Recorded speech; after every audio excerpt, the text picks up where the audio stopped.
The marble floor was colder than any battlefield I'd ever known, and my brother's knee pressed harder into my spine than any enemy combatant ever had.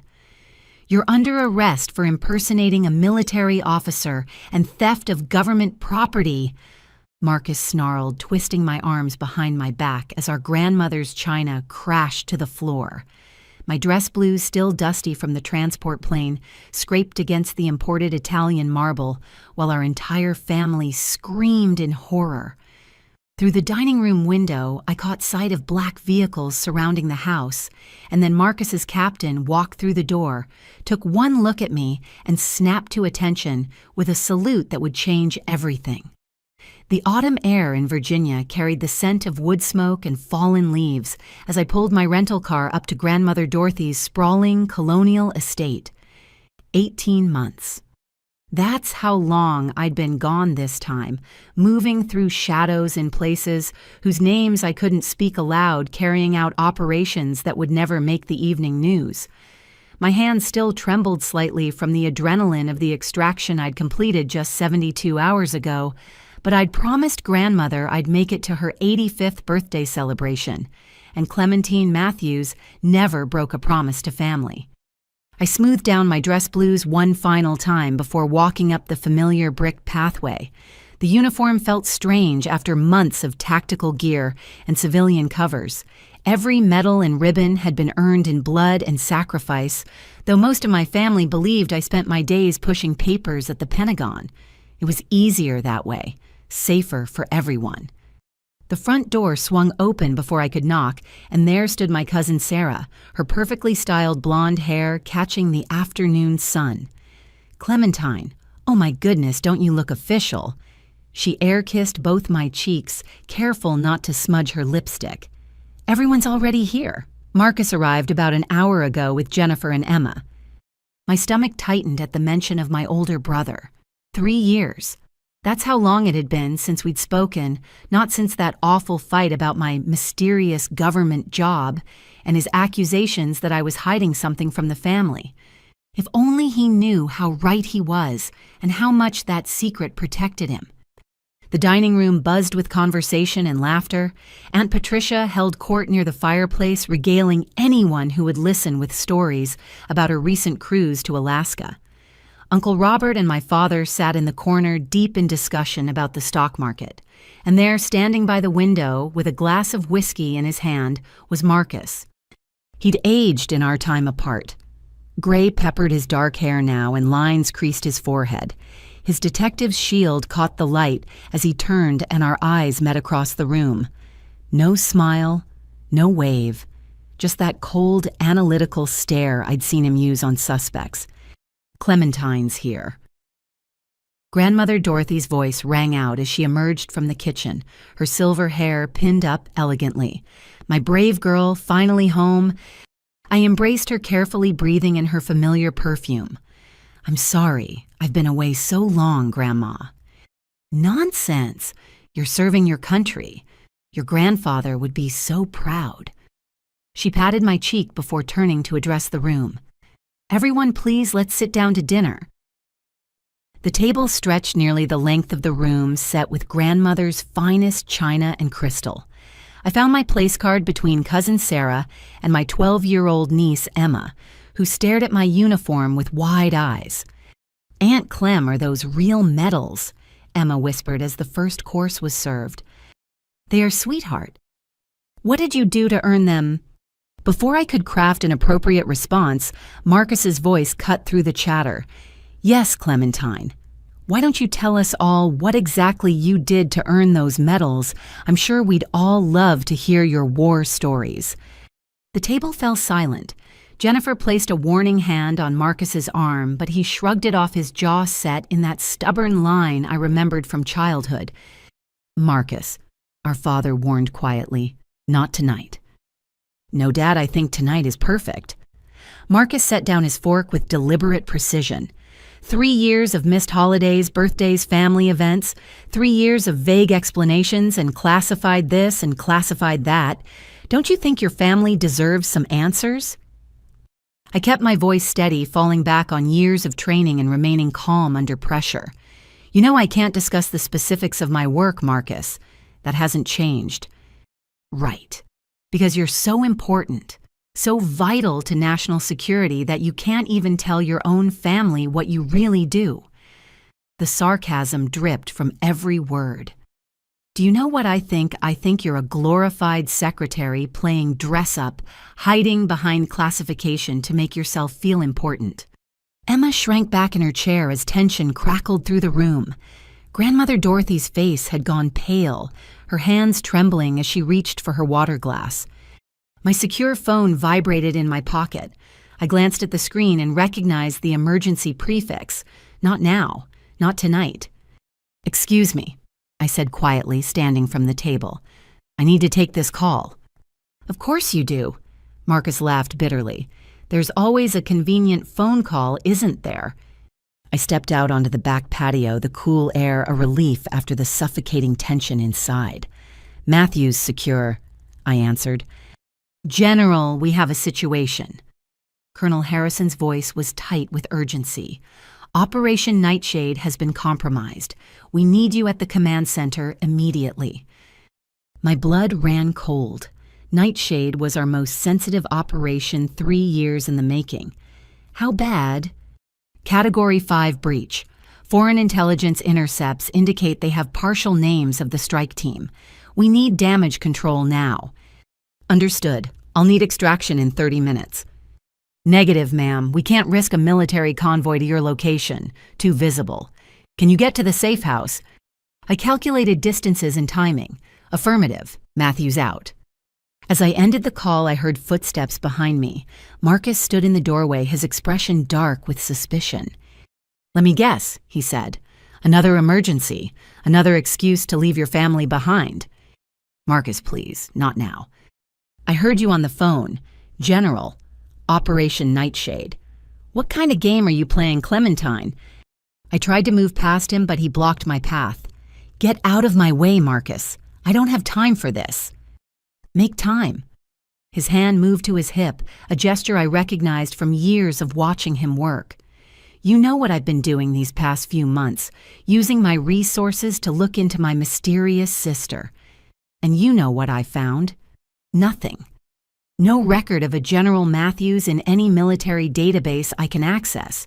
No Operation Nightshade. No classified units matching your supposed credentials." My mind raced through options. I couldn't tell him the truth. That my unit existed so far in the shadows that most 4-star generals didn't know we were real. That the databases he could access wouldn't show anything because we were ghosts by design. "Marcus, you need to stop digging for your own safety and—" "My safety." He laughed harshly. "Is that a threat?" "It's a warning. There are things you don't understand. Things that only the great Clementine Matthews can handle.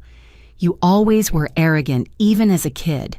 But this is a new low, stolen valor. Clem, do you have any idea what that means?" Through the glass doors, I could see the family watching us. Emma had her phone out, probably texting friends about the family drama. If only she knew that in a few minutes this drama would seem like nothing compared to what was coming. "I need to leave," I said firmly. "We can discuss this later." "No." Marcus pulled out his detective's shield. "We're going to discuss this now. I've been building a case, Clementine. Fraud impersonation of a federal officer, possible theft of government property. Those uniforms, those medals, if they're not legitimately yours, you're looking at serious federal charges." "Marcus, you have no idea what you're interfering with." "Then explain it to me." His voice rose to a shout. "For once in your life, stop hiding behind your secrets and tell me the truth." The secure phone buzzed again. 3 pulses, emergency escalation. I had to move now. "I'm sorry," I said, pushing past him toward the dining room. "I have to go." But Marcus was faster, his years of police training evident as he grabbed my wrist. "You're not going anywhere until we sort this out." And that's when everything went to hell. "Everyone, I need your attention." Marcus's voice boomed through the dining room as he maintained his grip on my wrist, pulling me back inside. The family members froze, mid-bite forks suspended in air as the scene unfolded before them.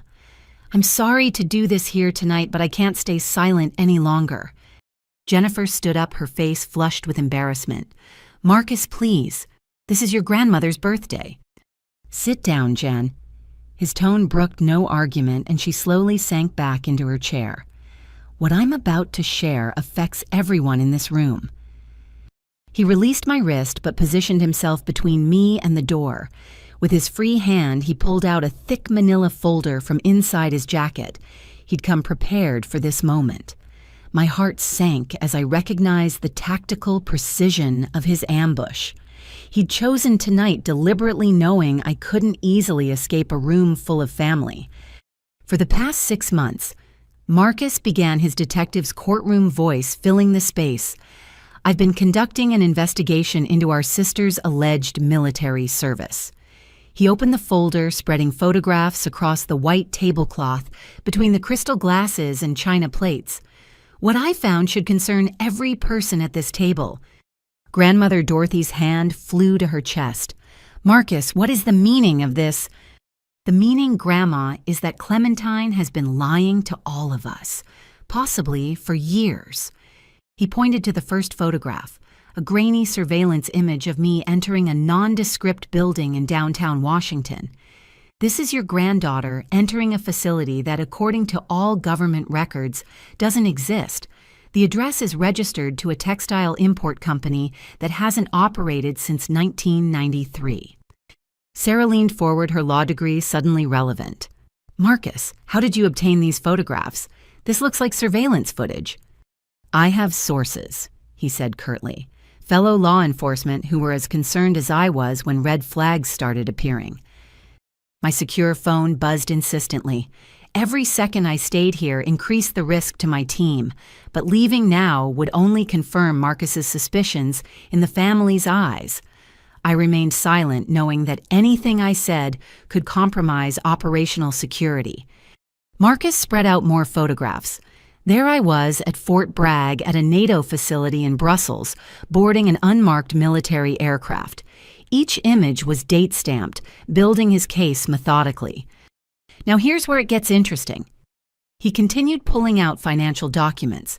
Bank records show regular deposits into Clementine's account, large sums always just under the federal reporting limit. The timing corresponds with her mysterious deployments. Uncle Robert, ever the accountant, adjusted his glasses to examine the papers. These amounts, they're substantial, far more than a military salary even for a general. Exactly, Marcus nodded grimly, which raises the question, where is this money really coming from? My father finally spoke, his voice quiet but firm. "Son, you're walking down a dangerous path here." "Am I, Dad?" Marcus turned on him. "Or are you complicit in this? You were military. You have connections. Have you been helping her maintain this charade, say, selling tantin di Marcus?" My mother's sharp voice cut through the room. "How dare you accuse your father?" "How dare I?" Marcus laughed bitterly. "How dare she?" He pointed at me. "Do you have any idea what stolen valor means to real veterans, to people who actually served?" My father stood slowly, his aged hands gripping the table. Despite being in his 70s, Thomas Matthews still carried himself like the soldier he'd once been. "I've examined your sister's ribbons and medals myself. Some I recognize. Others—" He paused, choosing his words carefully. "Others are unfamiliar to me, but that doesn't mean they're fraudulent." "Doesn't it?" Marcus pulled out another document.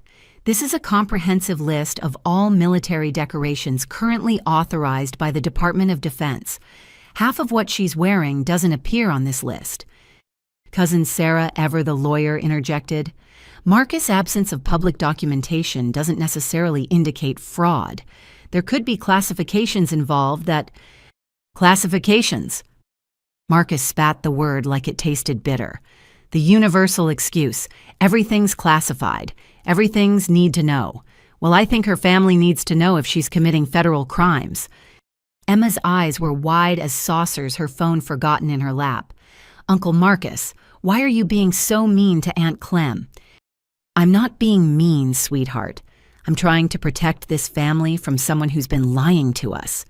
He pulled out more papers. "These are transcripts from federal databases. No General Matthews in any branch. No record of her supposed unit. No Operation Nightshade, which I heard her mention on the phone just now." The room erupted in whispers and gasps. Aunt Patricia, always one for drama, clutched her pearl necklace. "Clementine, dear, surely you can explain this." I met her eyes steadily. "I cannot discuss my work, I'm sorry." "Cannot or will not," Marcus pressed, "because there's a significant legal distinction." Sarah stood up, her courtroom instincts kicking in. "Marcus, if you're making formal accusations, then Clementine has the right to legal counsel before she'll need it." Marcus's voice was cold. "The penalties for impersonating a federal officer include up to 3 years in prison. Theft of government property, those medals, that uniform, adds another 10. If she's been defrauding the government for financial gain, we're looking at 20 to life." Jennifer finally found her voice. "Marcus, please, think about what you're doing. This is your sister." "My sister died 3 years ago when she chose her lies over her family." The pain in his voice was raw, and I understood then that this wasn't really about stolen valor or fraud. This was about a brother who felt abandoned, who'd watched his sister disappear into shadows and had filled that void with suspicion and resentment. "I have a warrant," Marcus announced, pulling out an official-looking document. "Signed by a federal judge based on the evidence I've presented. Clementine Matthews, you're under arrest for impersonation of a federal officer and theft of government property." The room exploded. Grandmother Dorothy swayed in her chair, and Uncle Robert rushed to steady her. My mother started crying while my father remained rigidly still, his military bearing the only thing keeping him upright. Emma began recording on her phone, her hands shaking. "Sarah," I said quietly to my cousin, "when this is over, I'll need you to—" "When this is over, you'll be in federal custody," Marcus interrupted. He pulled out handcuffs, the metal glinting in the chandelier light. "Stand up and turn around." "Marcus." I kept my voice level despite the chaos. "You don't understand what you're doing. My unit, my mission, people's lives depend on—" "Your unit doesn't exist." He slammed his hand on the table, making the china jump. "I've checked every database, called in every favor, traced every lead. You're not some secret agent, Clementine. You're a fraud, and I'm going to prove it." The secure phone buzzed one final time. Emergency extraction protocol activated. They knew I'd been compromised. In minutes, this house would be surrounded by people whose job was to protect state secrets at any cost. But Marcus wouldn't wait that long. "Stand up," he ordered again. "Don't make me add resisting arrest to your charges." I looked around the room at my family, some terrified, some confused, some already choosing sides. This wasn't how they were supposed to find out. There were protocols for family notification, careful procedures designed to protect everyone involved. But Marcus had shattered those protocols with his relentless pursuit of a truth he wasn't cleared to know. "I'm sorry," I said to the room at large, then specifically to Grandmother Dorothy. "I'm so sorry your birthday has been ruined." "Just tell him he's wrong," she pleaded, tears streaming down her weathered cheeks. "Tell him this is all a misunderstanding." But I couldn't. Not without violating oaths I'd sworn not, without endangering operations and operatives around the world. So I remained silent as Marcus approached with the handcuffs, his partner suddenly appearing in the doorway with 3 other officers. "You called backup?" Jennifer asked, incredulous. "To arrest your own sister at your grandmother's birthday?" "I called backup to arrest a federal criminal," Marcus corrected. "The family connection is unfortunate but irrelevant." As he reached for my hands, I made a decision. I could resist, could use any of the dozen techniques I knew to incapacitate him and his officers. But that would only fuel his narrative. So I submitted, allowing him to pull my arms behind my back. "Marcus, wait." My father's command voice rang out, but it was too late. The metal clicked around my wrists as sirens wailed in the distance. Through the window, I could see vehicles approaching fast, but they weren't local police. The extraction team had arrived, and in seconds, Marcus would learn just how wrong he'd been about everything. The handcuffs bit into my wrists as Marcus shoved me forward, his grip unnecessarily rough. My training had taught me to endure far worse, but the emotional pain of my own brother's betrayal cut deeper than any physical discomfort.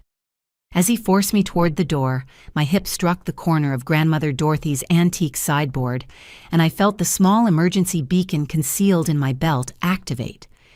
"Easy with her," Jennifer protested, rising from her chair. "Marcus, she's not some street criminal." "She's exactly that." Marcus snarled, his fingers digging into my upper arm. "A criminal who happened to be born into our family." Through the dining room window, I caught sight of movement outside. Not the extraction team yet. They'd need at least 4 more minutes. These were Marcus's backup units, local police who had no idea what they were walking into. "Uncle Marcus, stop." Emma had her phone raised, recording everything. "You're hurting her." "Emma, put that away," her father ordered, but the teenager stood her ground. "No, everyone needs to see this. You're arresting Aunt Clem without even letting her explain." My mother moved toward us, her face streaked with tears. "Please, Marcus, can't we discuss this like a family?" "We are way past family discussions, Mom." He continued, pushing me forward. "Do you know what she said outside? She threatened me, warned me about my safety if I kept investigating." "That's not what I started, but Marcus cut me off. "Save it for your interrogation." He nodded to his partner, Detective Ray Hutchinson, a thin man with nervous eyes who looked deeply uncomfortable with the situation. "Ray, clear a path. We're taking her in." That's when everything shifted. The sound came first, the distinctive whir of helicopter rotors approaching fast and low. Not news choppers or police air support. These were military birds, and from the sound pattern, I recognized them as MH-60s configured for special operations. Marcus heard it too, his grip tightening. "What the hell?" Through the windows, we could see vehicles screeching to a halt outside. Black suburban SUVs with government plates surrounding the house in a textbook security perimeter formation. Uniformed figures in tactical gear poured out weapons at the ready. "Federal agents," someone shouted through a loudspeaker. "Everyone remain where you are." Marcus's backup officers fumbled for their radios, confusion evident on their faces. They'd expected a simple arrest of a fraud suspect, not a military-style operation. "This is Detective Marcus Matthews, badge number 4791. Marcus shouted toward the door. "I have a federal arrest warrant. These men need to stand down, see." The front door burst open and tactical operators flooded in.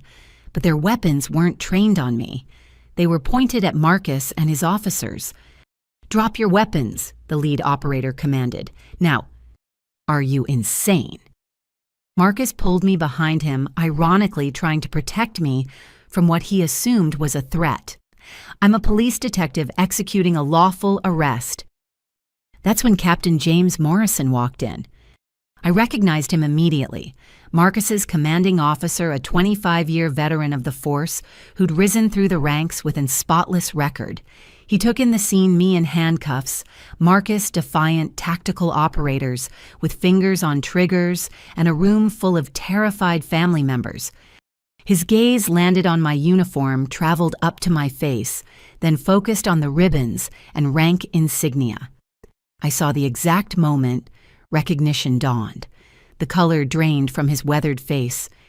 "Mother of God," Morrison whispered, then louder with unmistakable urgency. "Detective Matthews, release her immediately." Captain Marcus's confusion was evident. "Sir, I have a warrant. The evidence—" "Release her now." Morrison's voice cracked like a whip. Then he did something that stopped every heart in the room. He snapped to attention and saluted.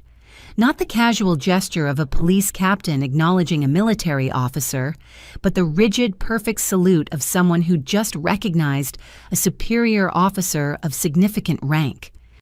"General Matthews," he said formally, "I apologize for this misunderstanding. We weren't informed you were in the area." The room went utterly silent. Even Emma lowered her phone mouth agape. Marcus stood, frozen, his hands still on my arms, but no longer restraining, just holding on as if I were the only thing keeping him upright. "Captain, what are you doing?" Ray Hutchinson asked, his voice barely above a whisper. "This woman is a fraud. We have evidence." "The only evidence you have," Morrison said sharply, "is proof that you've been investigating someone so far above your clearance level that we'll be lucky if we only lose our badges." "Sir, I don't understand." Marcus's voice had lost all its earlier confidence. "There's no General Matthews in any military database. I checked." "You checked databases you had access to," Morrison interrupted. "Jesus Christ, Matthews, didn't it occur to you that someone might exist above your clearance level?" A new figure entered the room. General Patricia Hawkins, Joint Special Operations Command. 4 stars on her shoulders and an expression that could have frozen hell. I'd served under her for 7 years, and I'd seen that look reduce hardened operators to stammering recruits. "Clementine," she said warmly, crossing to embrace me despite the handcuffs. "Are you injured?" "No, ma'am. Just a misunderstanding with family." She turned to Marcus, and her warmth evaporated. "Detective Matthews, I presume the one who's been making inquiries about classified operations." Marcus couldn't speak. He just nodded, his face cycling through confusion, disbelief, and growing horror. "Do you have any idea what you've done?" Hawkins continued. "Your investigation has been lighting up intelligence networks for months. Foreign services have taken notice. Operations have been compromised. Lives have been put at risk." I was just," Marcus stammered. "You were just a local detective playing in waters so deep you can't even see the surface." She gestured to one of her aides. "Get those handcuffs off General Matthews immediately." As the aide produced a key, Morrison stepped forward. "General Hawkins, I take full responsibility. I should have recognized the signs when Detective Matthews came to me with his concerns. Your failure to recognize classification markers is the least of our problems," Hawkins replied coldly. "We have 3 operatives missing in Eastern Europe because their covers were blown. The intelligence leak has been traced directly to Detective Matthews's inquiries." "No," Marcus breathed. "That's not—" "I was careful. I only use secure channels." "Secure by police standards," I said quietly as the handcuffs came off. "Not by ours." The family watched in stunned silence as I rubbed my wrists. Grandmother Dorothy had one hand pressed to her chest, the other gripping Uncle Robert's arm. My parents sat rigidly processing this revelation. Sarah's legal mind was clearly racing, trying to reconcile what she was witnessing with everything she thought she knew about military law. "Clementine," my father said slowly, "are you really a general?" Before I could answer, Hawkins intervened. "General Matthews commands a Joint Special Operations Task Force that officially doesn't exist. Her unit handles missions that are so classified, most people with top-secret clearance aren't aware of them." "But the money," Uncle Robert said weakly. "The deposits Marcus showed us." "Hazard pay," Hawkins said simply. "Do you have any idea what your niece has sacrificed for this country? The missions she's led? The threats she's neutralized before they could reach American soil?" Marcus sank into a chair, his legs no longer supporting him. "The FBI, they told me they wanted her detained." Morrison's expression darkened. "What FBI agents? When did they contact you?" "Last week. They said they'd been monitoring her activities, that she was a security risk." Marcus pulled out his phone with shaking hands. "I have their cards." Hawkins snatched the phone, examined the screen, then showed it to one of her intelligence officers. They exchanged a look that made my blood run cold. "These aren't FBI," the intelligence officer said. "The contact numbers route to servers in Belarus." The implications hit everyone simultaneously. Marcus had been manipulated by foreign intelligence services who'd identified him as the weak link in my operational security. "Oh God," Marcus whispered, "what have I done?" "You've compromised a classified unit and put American lives at risk," Hawkins said bluntly. "At minimum, you're looking at charges under the Espionage Act." Jennifer let out a sob. Emma dropped her phone, the device clattering on the hardwood floor. The local officers who'd accompanied Marcus were slowly backing toward the door, clearly wanting no part of this federal nightmare. "General Hawkins," I said formally, "request permission to speak freely." She studied me for a moment, then nodded. "Granted." I turned to face my family, seeing them all clearly for perhaps the first time in years. The secrets I'd kept, the lies I'd told, the birthdays and holidays I'd missed, all in service of a mission they couldn't know about. Now, whether I wanted it or not, the veil was being lifted. "Everything Marcus accused me of was born from love," I said quietly. "He saw his sister disappearing, coming home injured, unable to explain. He did what any good detective would do. He investigated. The fact that he was manipulated by foreign agents doesn't change his intention." "Clementine," Hawkins warned, but I pressed on. "My unit exists in the shadows because that's where we're needed. We handle the threats that can't be addressed through normal channels. The operations that would cause international incidents if they were attributed to the United States. Yes, I've lied to you all. Yes, I've kept secrets. But every missed Christmas, every vague explanation, every time I couldn't tell you where I'd been or what I'd done, it was to keep you safe. Safe from what?" my mother asked through her tears. That's when the windows exploded. Glass shards flew like deadly rain as tactical smoke grenades rolled across Grandmother Dorothy's Persian rugs. The acrid smoke filled the dining room in seconds, turning the elegant space into a chaos of screaming, coughing shadows.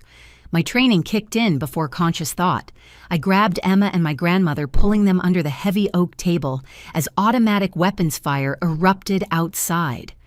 "Contacts north and east," someone shouted over the tactical net. "Multiple hostiles breaching the perimeter." General Hawkins had her sidearm out, barking orders into her radio.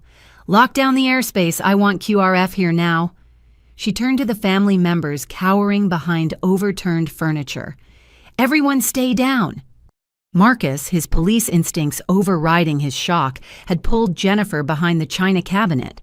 His service weapon was in his hand, though. Against the firepower outside, it might as well have been a water pistol. "What's happening?" he shouted over the noise. "The people who used you to find me," I called back, then turned to the tactical team leader. "Sergeant status. 12 to 15 hostiles, military-grade weapons and training. They're not trying to breach. This is suppressive fire." I understood immediately. This wasn't an assassination attempt, it was a distraction. While we were pinned down here, something else was happening. My secure phone, miraculously intact, buzzed with an emergency alert. "They're hitting the safe house," I told Hawkins. "Team 7 is compromised." Her face went grim. Team 7 was our deep cover unit in Eastern Europe, the same one Marcus's investigation had inadvertently exposed. If foreign operatives were moving against them now— "Ray, get on the radio," Marcus ordered his partner. "Get every unit in the county here now." "Negative," Hawkins countermanded. "Local law enforcement stays clear. This is our operation." She activated her throat mic. "All units weapons free. Protect the civilians." The tactical team moved with lethal efficiency, returning fire through the shattered windows. I stayed low, keeping Emma's head down as she sobbed against my shoulder. Across the room, I could see my father shielding my mother, his old combat instincts still sharp despite his age. "Captain Morrison," Hawkins shouted over the firefight. "Contact the Pentagon, authentication code Zulu 77. Tell them Prometheus is blown." Morrison, to his credit, didn't question the order, despite having no idea what Prometheus meant. He pulled out his phone hand steady, even as bullets whined overhead. Prometheus. Marcus looked at me, understanding beginning to dawn. "That's your unit's designation." Before I could answer, the firing stopped. The sudden silence was almost more terrifying than the chaos. Outside, we could hear vehicle doors slamming, engines roaring to life. "They're withdrawing," the team leader reported. "No pursuit." "Negative. Secure the scene." Hawkins helped Grandmother Dorothy to her feet, the elderly woman trembling but uninjured. "Is anyone hurt?" Miraculously, beyond some cuts from flying glass, the family was intact. Emma clung to me, her earlier bravado completely shattered.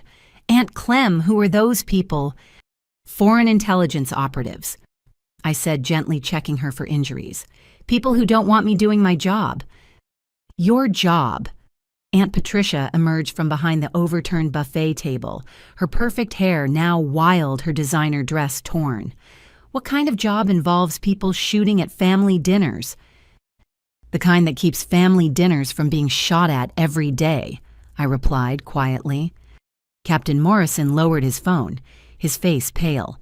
"General Hawkins, I've reached the Pentagon. They're asking if you need the nuclear emergency support team activated." The room went silent again. Every civilian face turned toward us with identical expressions of shock. "Nuclear?" My mother's voice was barely a whisper. "Clementine, what have you been involved in?" Hawkins made a decision. "Tell them nest isn't required, but we need immediate extraction for General Matthews and information containment protocols for the civilians." Information containment. Sarah's lawyer instincts flared. "You can't just—" "Ms. Wellington." Hawkins used Sarah's married name with precision. "What you've witnessed tonight falls under the National Security Act. You'll all be required to sign non-disclosure agreements." "After someone just tried to kill us," Uncle Robert's voice cracked with indignation. "We have a right to know why." "You have a right to stay alive," Hawkins countered, "which becomes significantly harder if you know classified information that foreign governments want." Marcus stood slowly glass, crunching under his feet. His service weapon hung loose in his hand, forgotten. "This is real, all of it. You're really—" "I really am who I said I was," I told him. "Just not in any database you could access." Morrison's phone rang. He listened briefly, then held it out to Hawkins. "Ma'am, it's the Secretary of Defense." She took the phone, stepping away for privacy. I could hear her crisp responses. "Yes, sir, understood. Immediate implementation." While she spoke, I turned to my family. They deserved some explanation for why their world had just exploded into violence. 3 years ago, I began carefully. A terrorist cell acquired materials for a radiological weapon, a dirty bomb. Their target was a college football stadium during a championship game. 60,000 people. The room was utterly silent, everyone hanging on my words. My unit was tasked with stopping them. We succeeded, but I was exposed to radiation during the operation. I spent 2 months in a classified medical facility. When Marcus called repeatedly asking where I was, what could I tell him? That I was dying of radiation poisoning because I'd wrestled a nuclear device away from terrorists? Marcus's face crumpled. "The time you missed Dad's surgery, you said you were on assignment." "I was in an isolation ward, my white blood cell count near 0. I met his eyes. "I wanted to be there. God, Marcus, I wanted to be there so badly. But I couldn't risk exposing you all to what I'd been exposed to." "The money," Uncle Robert said weakly. "Those deposits, hazard pay, death benefits paid out while I was still alive because they didn't think I'd survive." I laughed bitterly. "I used them to pay off Mom and Dad's mortgage fund, Emma's college account, keep Grandmother's house out of foreclosure when the market crashed." "You saved us." Grandmother Dorothy's voice trembled. "All those times I thought it was lucky, windfalls, unexpected inheritance from distant relatives." "There were no distant relatives, Grandma. Just your granddaughter trying to take care of her family the only way she could, from the shadows." Hawkins ended her call and returned to the group. "The Secretary has authorized limited disclosure. Given the security breach and the attempt on your lives, you need to understand the gravity of the situation." She gestured to me. General Matthews commands Joint Special Operations Task Force 77, codename Prometheus. They handle operations that are beyond black, missions that don't exist against threats that are never acknowledged. Threats like what? Jennifer asked, still clutching Marcus's arm. Weapons of mass destruction in terrorist hands, assassination plots against world leaders, biological weapons programs, cyber attacks that could cripple infrastructure. Hawkins's tone was matter of fact. The kind of threats that, if they succeeded, would change the world overnight. And my daughter faces these. My mother looked at me with new eyes. Alone. Not alone, I corrected. With the finest operators in the world, men and women who've sworn the same oaths I have, who've made the same sacrifices. Sacrifices, Marcus repeated hollowly. I called you a fraud, a fake. I had you arrested in front of our grandmother. His voice broke. I nearly got you killed because I couldn't accept that my little sister had become something beyond my understanding. You couldn't have known, I said gently. That was the point. If my own brother, a trained detective, could look at me and see nothing but a paper pusher playing soldier, then my cover was working. Your cover, he laughed bitterly. Do you have any idea what I've done? My investigation, the people I talked to, the queries I made. He turned to Hawkins. You said 3 operatives are missing. We're missing, she corrected. The alert General Matthews received during the attack, Team 7 went dark to evade capture. They've re-established contact. Your investigation did compromise them, but they're professionals. They adapted. Relief flooded Marcus's face, but guilt quickly replaced it. I still put them at risk, put Clementine at risk, put our whole family at risk. Yes, you did, Hawkins said bluntly. The foreign operatives who manipulated you have been tracking General Matthews for years. You gave them the opening they needed. So, what happens now? Sarah asked, her legal mind already working through implications. Witness, protection, relocation. Now, Hawkins said, we clean up this mess. General Matthews has a decision to make. She looked at me meaningfully. Your cover is blown. Your family is exposed. Continuing operations would put them at constant risk. I understood what she wasn't saying. This was my exit opportunity. After 15 years of service, multiple injuries, countless missions, I could walk away. Honorable discharge, full benefits, a chance at the normal life I'd sacrificed. Emma's hand found mine small and trembling. I thought about all the birthdays I'd missed, the Christmases, where my chair sat empty, the family moments that had passed without me. Then I thought about Team 7, about the operation still in progress, about threats that wouldn't stop just because I was tired. The family needs protection, I said finally. Full-time security details, hardened homes, the works. Agreed, Hawkins nodded. And I looked at Marcus, saw the guilt and pain in his eyes. My brother, who'd only wanted to protect his family from what he thought was a lie, who'd been used by enemies he didn't even know existed. And we bring him in, I decided. Full disclosure, full protection. If foreign intelligence already knows about him, keeping him in the dark only makes him more vulnerable. Bring me in, Marcus echoed. I don't understand. She's offering to read you into the program, Morrison explained, understanding dawning on his face. Security clearance, classification, briefings, the whole thing. You'd know what she really does, but you'd also be bound by the same secrecy. All of them, I corrected. The whole family. If we're doing this, we're doing it right. No more lies, no more secrets between us. Hawkins frowned. That's highly irregular. Civilian family members aren't typically... My family isn't typical, I interrupted. They've already paid the price for my service. They deserve to know what that service actually entails. I'll need to clear it with the secretary, Hawkins said, but her tone suggested she'd support the request. As she made another call, I turned back to my family. They looked shell-shocked, but resolute. Even Aunt Patricia, for all her frivolity, had steel in her spine when it counted. This is what you've been doing, my father asked quietly. All these years. Since I was 22, I confirmed. Recruited out of college, trained in facilities that don't exist, fighting wars that are never declared. And you never told us because I loved you too much to paint targets on your backs. I gestured at the destroyed dining room, though it seems that happened anyway. No, Marcus said firmly. I painted those targets. This is on me. He looked at the assembled family. I'm going to fix this. Whatever it takes, whatever I need to do, I'm going to make this right. That's when we heard the helicopters returning. Not hostile this time. I recognized the flight pattern of our medical evacuation birds. Transport's here, one of the tactical team members reported. General, we need to move. But Grandmother Dorothy stepped forward, her elderly frame straight with determination. If you're taking my granddaughter, you're taking all of us. This family has been broken by secrets long enough. It's time we stood together.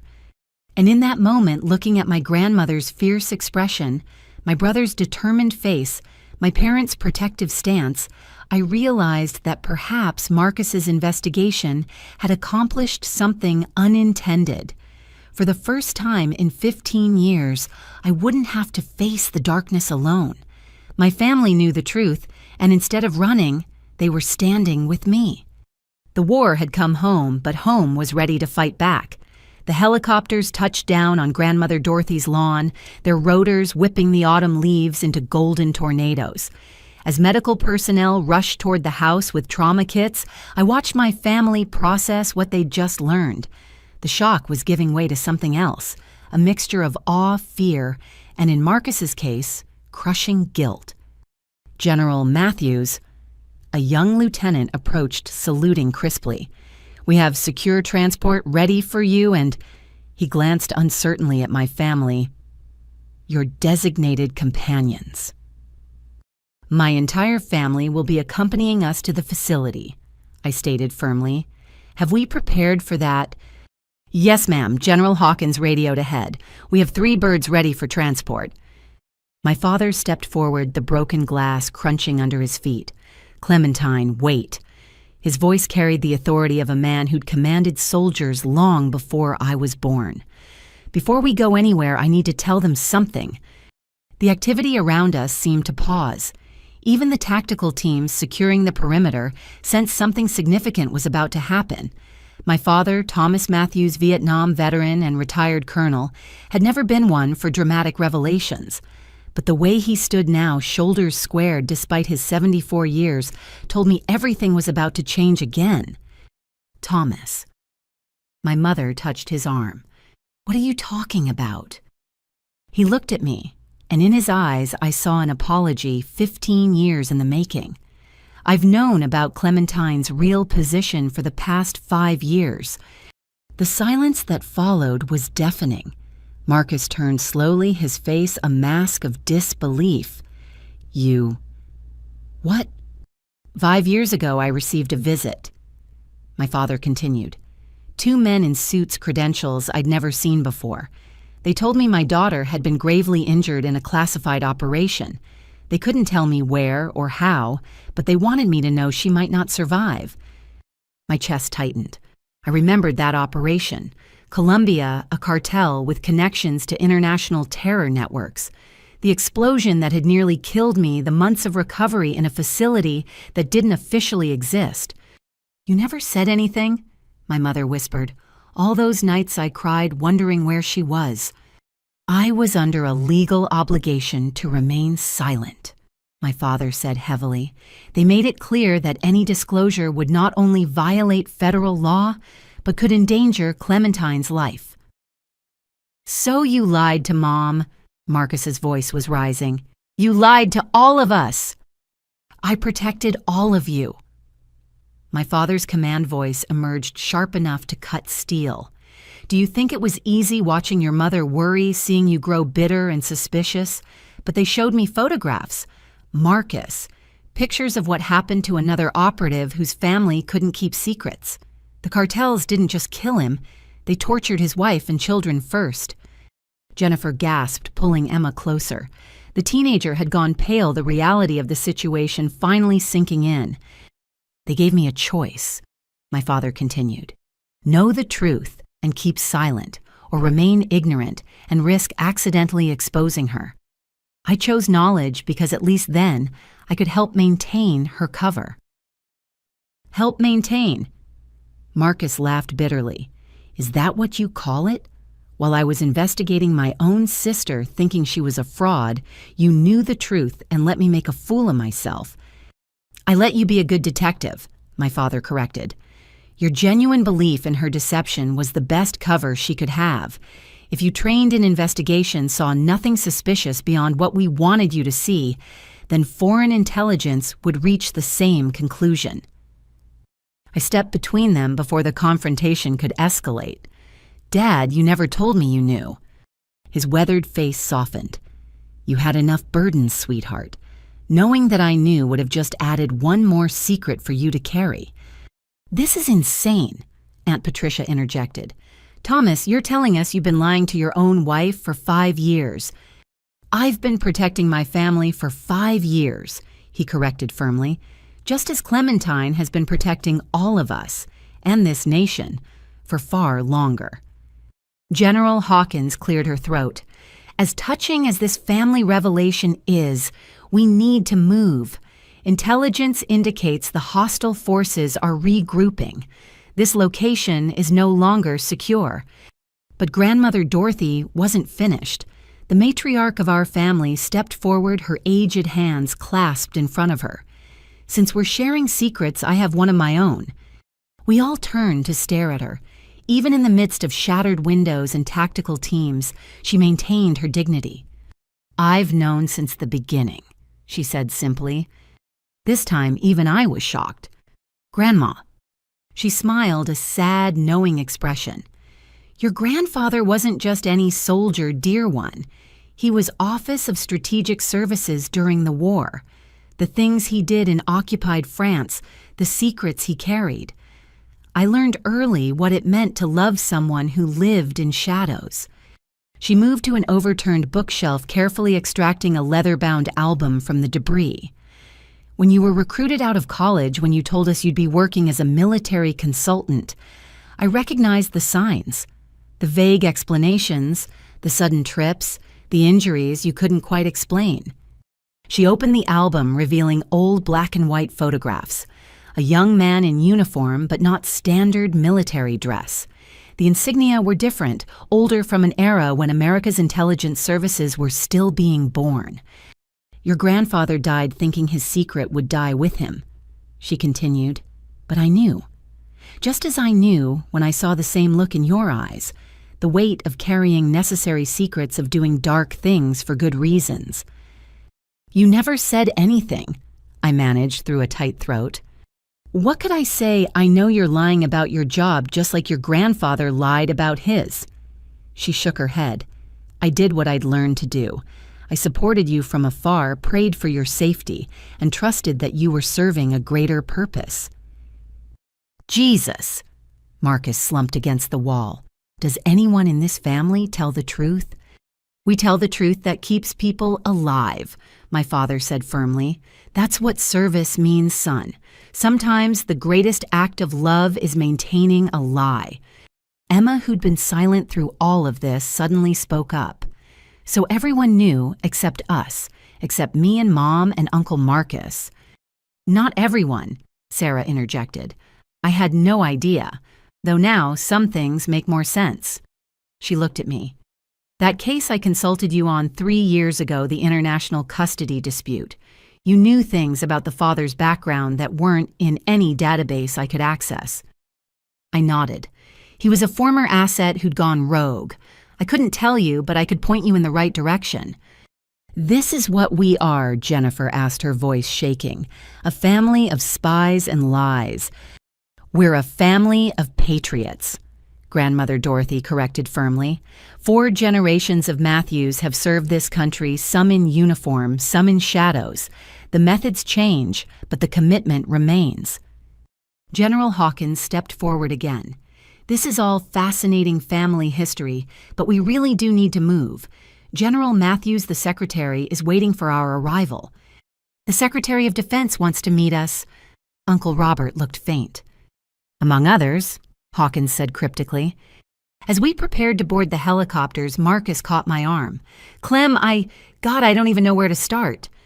Start with forgiving yourself, I told him. You did exactly what you should have done given the information you had. A good detective investigates anomalies.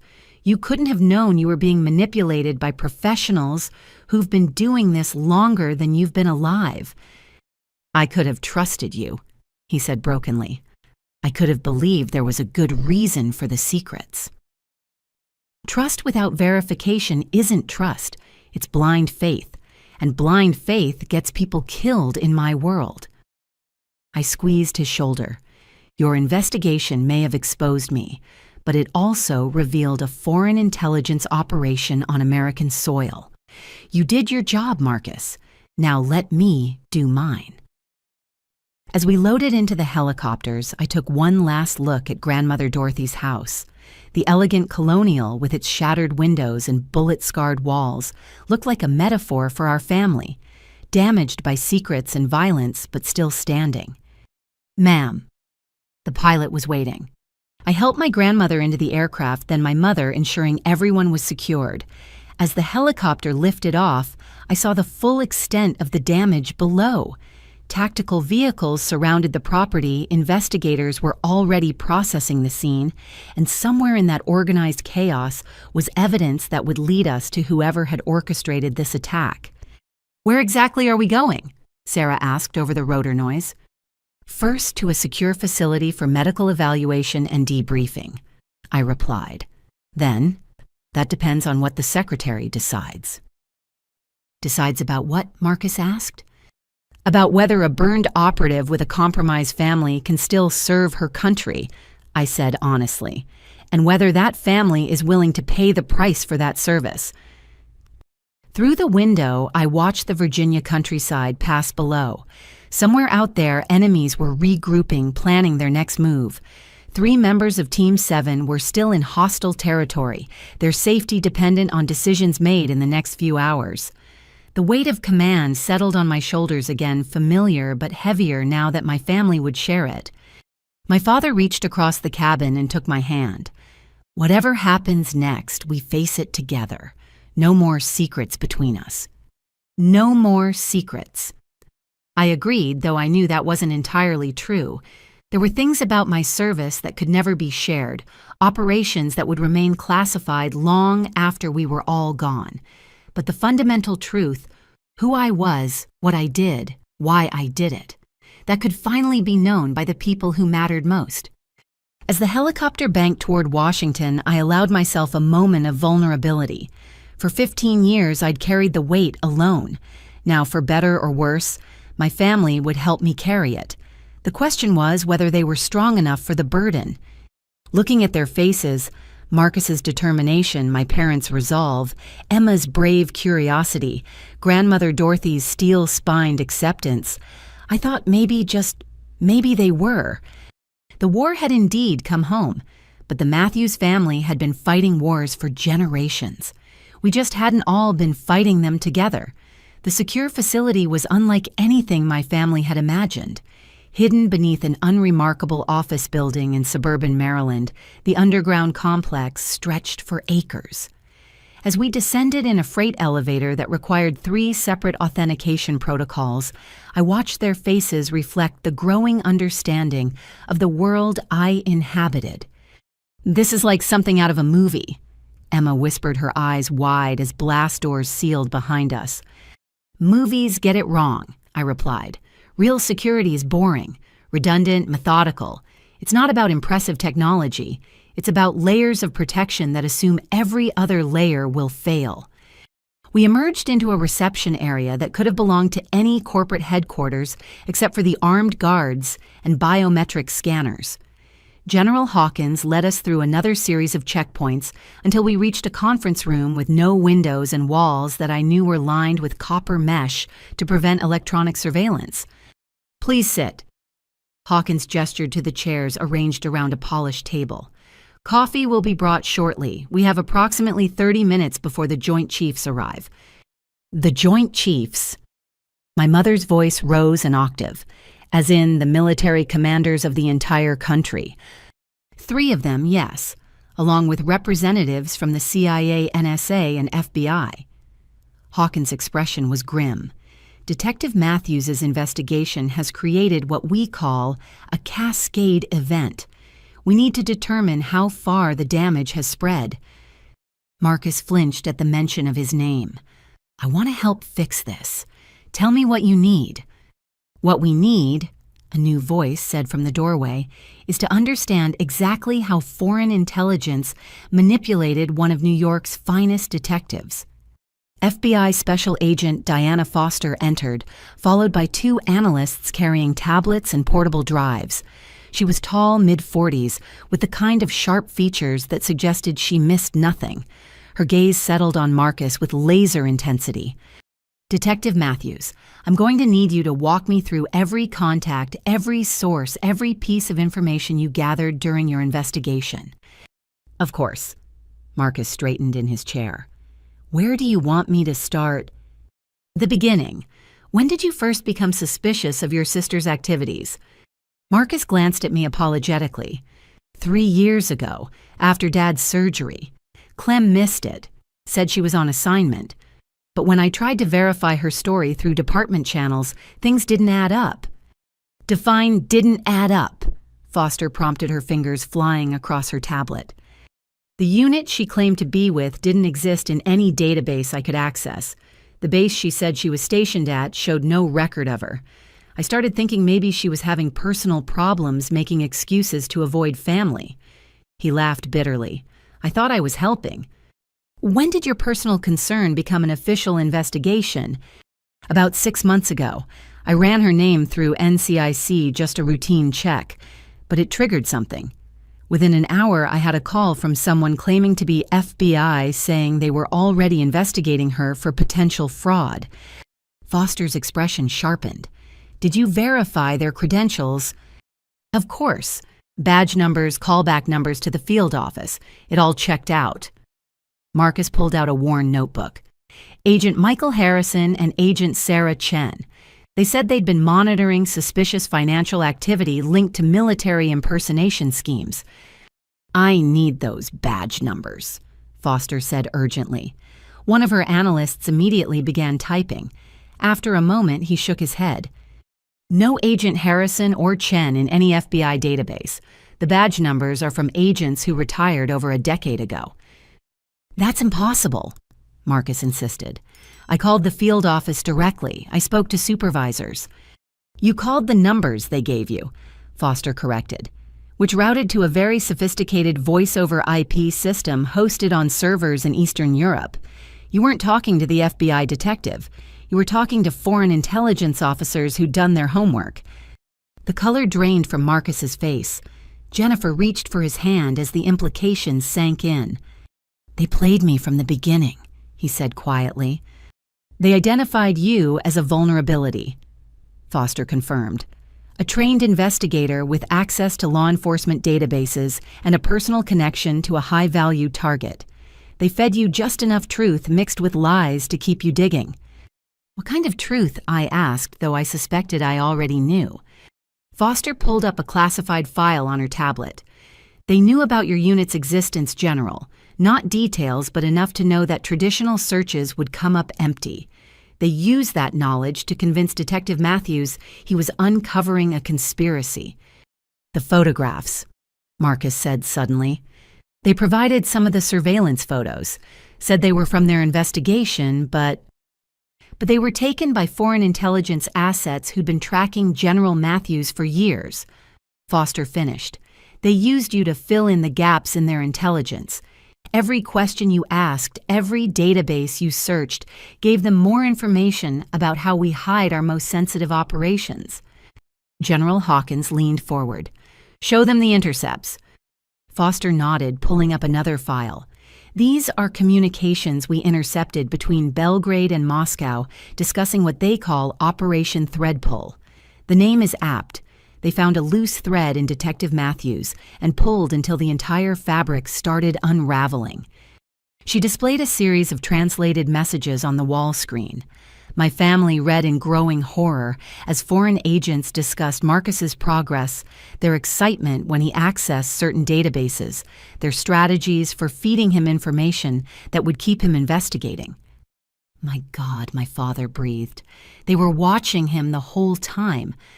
Worse, Foster corrected. They were guiding him. Every time he hit a dead end, they'd provide a new lead. Every time he started to doubt, they'd feed him just enough confirmation to keep going. Emma, who'd been quietly absorbing everything, suddenly spoke up. But why didn't they just investigate Aunt Clem themselves?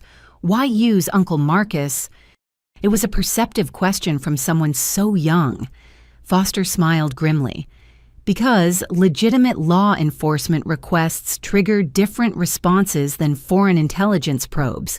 When Detective Matthews searched military databases, it looked like standard interagency cooperation. When he filed requests for financial records, it appeared to be a routine fraud investigation. They used my credentials as camouflage, Marcus said, understanding dawning. Every query I made looked legitimate because it was legitimate. I was just asking the wrong questions for the wrong reasons. Exactly. And it worked beautifully until you tried to arrest your sister at a family gathering. Foster gestured to me. That wasn't part of their plan. They expected you to build a case slowly, maybe turn it over to federal authorities. The public confrontation forced everyone's hand. The attack on the house. Sarah interjected her legal mind, working through the implications. That was them trying to salvage the operation. Partially. I said, speaking from my own experience with foreign operations. But it was also punishment. They'd invested months in this operation, and Marcus's precipitous action ruined it. The attack was meant to eliminate witnesses and show others the price of failure. Others, Jennifer asked fearfully. You mean there are more operations like this? Foster and Hawkins exchanged a look. We've identified at least 7 similar operations in progress, Foster admitted. Family members of classified personnel being manipulated into compromising their relatives. Your case is the first to fully surface, which makes it valuable for understanding their methodology. So we're not just victims, Uncle Robert said slowly. We're evidence. You're the key to unraveling an entire network, Foster confirmed, which is why your protection is paramount. The people who orchestrated this won't simply give up because one operation failed. A knock on the door interrupted us. An aide entered, whispering urgently to General Hawkins. Her expression darkened. What is it? I asked. Team 7. They've made contact, but they're pinned down. Local security forces are closing in and their extraction window is closing. I stood immediately. I need to get to the operations center. Clem, no. Marcus protested. You can't deploy now. You're compromised. Your family's at risk. My family is at risk because Team 7 is at risk. I cut him off. Those operatives were exposed because of actions taken against me. I won't abandon them.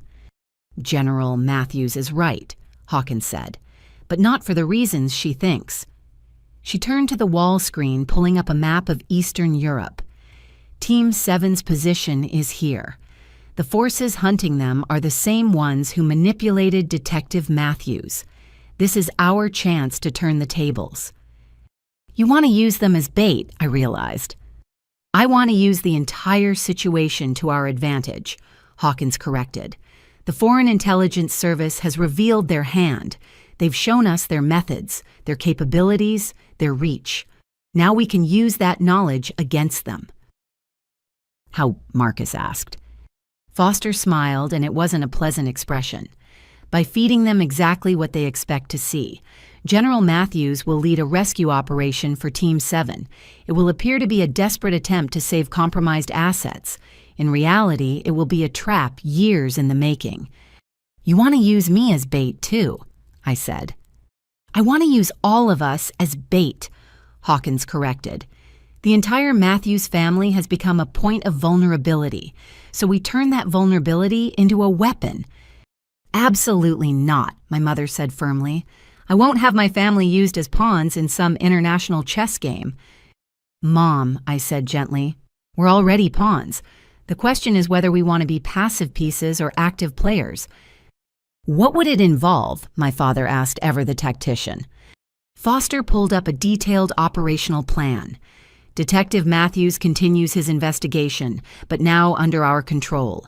He finds what we want the enemy to find. General Matthews leads her rescue mission, walking into what appears to be a trap. The family remains under protective custody, but visible enough to maintain the illusion of vulnerability. And Team 7, I asked. Gets extracted during the chaos, Hawkins confirmed, along with enough captured intelligence to map the enemy's entire network. The room fell silent as my family absorbed the proposal. They were being asked to go from victims to assets, from protected to protectors. It was a fundamental shift in their understanding of themselves and their place in the world I inhabited.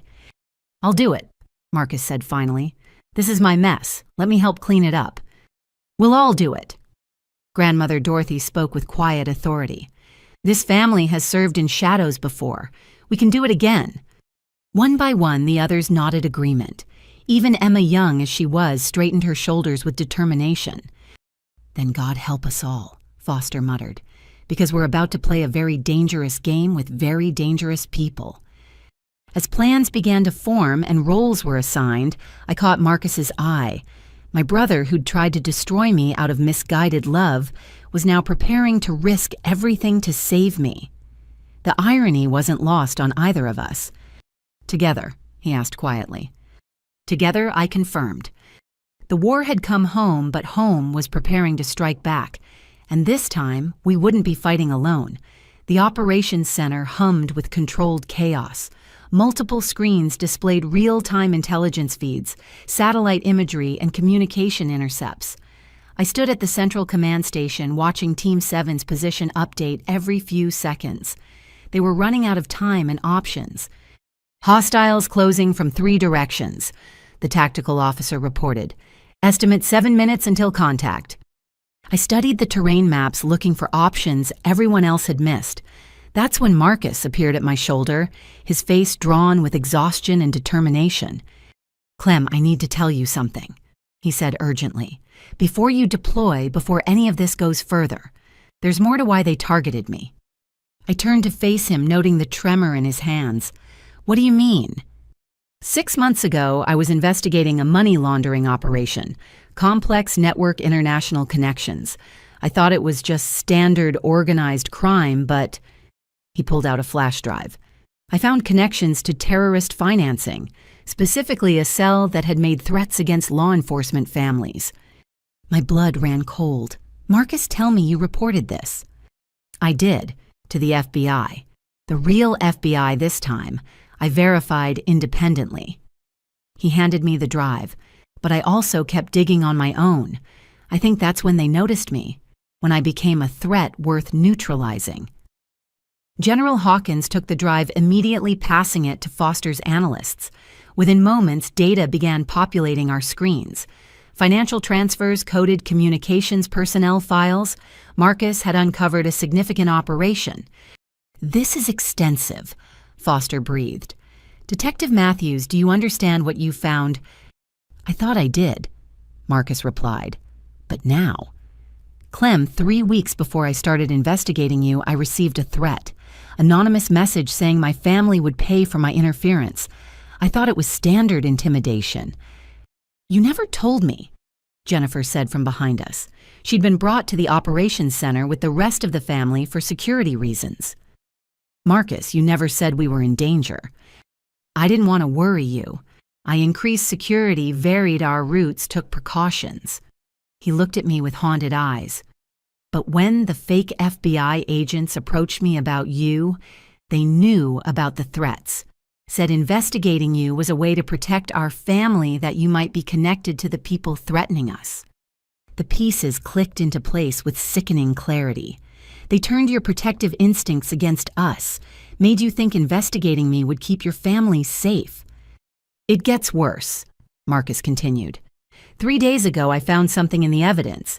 An intercept mentioning Operation Prometheus and a plan to eliminate the unit's commander. I thought it meant you were in danger from your own people. That's why I moved so fast with the arrest. I thought I was saving you." "You were," I said quietly. "Just not from the threat you imagined." On the main screen, Team 7's position updated again. They'd found temporary cover in an abandoned industrial complex, but enemy forces were converging. We had minutes to act. "General Matthews," Hawkins said formally, "in light of this intelligence, I'm modifying your operational parameters. This isn't just a rescue mission anymore. This is a counter-strike." She pulled up a new tactical display. "The cell your brother uncovered. They're the same group that's hunting Team 7. The terrorist financing the threats against law enforcement, the operation against you. It's all connected. One organization with multiple tentacles." "How deep does this go?" my father asked. He'd been quietly absorbing information, but I could see his military mind working through implications. "Deep enough that we've been tracking them for 3 years without fully understanding their structure," Foster admitted. "Until now. Detective Matthews' investigation, combined with the intelligence from their operation against him, has given us the roadmap we needed." Emma raised her hand tentatively like she was in school. I might have something useful, too." Everyone turned to look at the teenager. She pulled out her phone with shaking hands. "When Uncle Marcus arrested Aunt Clem, I was recording, but I kept recording after even during the attack." She swiped through her phone. "I caught something weird. One of the attackers was speaking English but with specific phrases, military stuff. I thought it sounded familiar." She played the audio. Through the gunfire and chaos, a voice could be heard giving orders. My blood froze as I recognized not just the language, but the specific terminology. "That's American military protocol," I said. "Special Operations Communication Standards." "Not just any special operations," my father added grimly. "That's Delta Force terminology from the early 2000s. I remember it from joint operations in Afghanistan." Foster's team immediately began analyzing the audio. Voice print analysis coming up. "Got it. Samuel Morrison, former Delta operator discharged in 2005 for misconduct, suspected of selling services to highest bidder since 2008. "He knows our tactics," I said. "Our procedures, our weaknesses. That's how they've stayed ahead of us." "And now he's hunting Team 7 with that knowledge," Hawkins added. "But he doesn't know we know. That's our advantage." Our urgent alert flashed on the screens. Team 7's commander, Lieutenant Colonel Rachel Stone, appeared via encrypted satellite link. Behind her, we could see her team preparing defensive positions. "Prometheus." "Actual, this is 7-1, she reported. "We have enemy forces on 3 sides, estimate battalion strength. We've identified at least 1 American-trained operator among them. Request immediate extraction or support." 7-1, this is Prometheus Actual, I responded. "Understand your situation. Are you aware of Silver Bear's presence?" Silver Bear was Morrison's designation in our databases. Stone's eyes widened slightly. "Confirm Silver Bear. That explains their tactics. Ma'am, we can't hold this position against someone who knows our playbook." "You won't have to me," I decided. 7-1, prepare for emergency protocol Thunderstrike. Authentication Zulu 99. "Thunderstrike?" Hawkins questioned. "That's not in the operational plan." "It is now," I said firmly. Then to my family, I need you all to understand something. What I'm about to do breaks every rule of engagement we have, but those rules assume our enemies don't know our tactics. Morrison's presence changes everything. "What's Thunderstrike?" Marcus asked. "It's a theoretical protocol," my father answered, surprising me. "Developed after Vietnam for situations where enemy forces had inside knowledge of American tactics. Never officially approved because it requires the commander to act as live bait while simultaneously coordinating a counter-ambush." I finished. "It's considered a suicide protocol." "Absolutely not," my mother said. "Clementine, there has to be another way." "There is," I admitted. "We could let Team 7 fight their way out. Probable casualties 60 to 80%. We could send in a conventional rescue force. probable casualties 40%, plus the political fallout of a military operation on foreign soil. Or we implement Thunderstrike. What are the casualties for Thunderstrike? Jennifer asked quietly. I met her eyes. For Team 7-0, if executed correctly. For the commanding officer implementing it. Survival rate in simulations is approximately 15%. 15%, Marcus repeated. Clem, those aren't odds. That's a death sentence. No, I corrected. It's a calculated risk, and it's my risk to take. Like hell, Marcus stood. You want to commit suicide to clean up my mess? Not happening. This isn't about your investigation anymore, I said firmly. This is about 7 American operators trapped behind enemy lines because our secrets were compromised. This is about a terrorist cell that's threatened innocent families. This is about ending a threat that's been growing for years. It's about family, Grandmother Dorothy said quietly. Isn't it you're trying to protect all of us by removing yourself from the equation? I couldn't deny it. With me gone, there would be no reason to target the Matthews family. Team 7 would be safe. The terrorist cell would lose their primary target. It was tactically sound. Tactically sound and emotionally stupid, Emma said, reading my expression. Aunt Clem, you just got your family back. You can't leave us now. Sometimes service requires... Stop, my father commanded. Clementine, I've heard that speech. I've given that speech. And you know what I learned after 40 years in the military? The best commanders don't die for their people. They live for them. They find another way. Then help me find one, I challenged. Because in 5 minutes, Team 7 runs out of cover and options. The room erupted in rapid-fire planning. Foster's analysts worked with Hawkins' tactical team. My father and Uncle Robert, drawing on decades of military experience, offered suggestions. Even Sarah contributed her legal mind-finding loopholes in international law that might provide cover. But it was Marcus who provided the breakthrough. Morrison thinks he knows our tactics, he said suddenly. But he's been out for almost 20 years. What's changed since then? Technology, primarily, Hawkins answered. Drone capabilities, cyber warfare, satellite surveillance. Exactly, Marcus interrupted. He knows the old playbook. So what if we use the new one? What if, instead of Thunderstrike, we give him what he expects while hitting him with what he doesn't? I saw where he was going. A false Thunderstrike. Make him think we're following the suicide protocol while actually implementing something completely different. 7-1. This is Prometheus Actual. I called to Stone. New plan. Implement false Thunderstrike with Phoenix variant. Repeat Phoenix variant. Stone's expression shifted from resignation to hope. Phoenix variant confirmed. That's never been tested in actual combat. First time for everything, I replied. You have your orders. Roger that, 7-1 out. I turned to my family. Phoenix variant requires real-time intelligence support and perfect coordination. I can't do it alone. You won't have to, Foster said. We'll provide the intelligence feeds. I'll coordinate communications, my father offered. Financial tracking and analysis, Uncle Robert added. One by one, my family and the assembled teams volunteered for roles.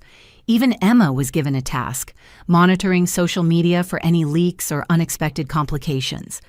This is insane, Marcus said, but he was already pulling up databases on his laptop. We're turning a family reunion into a military operation.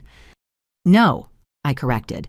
We're turning a military operation into a family business. And the Matthews family business has always been protecting America, whether anyone knows it or not. As the pieces fell into place and the operation began, I felt something I hadn't experienced in 15 years of service. The power of not facing the darkness alone. My family, broken by secrets and lies, had reformed into something stronger. We were no longer isolated individuals keeping painful secrets. We were a unit united by purpose and love.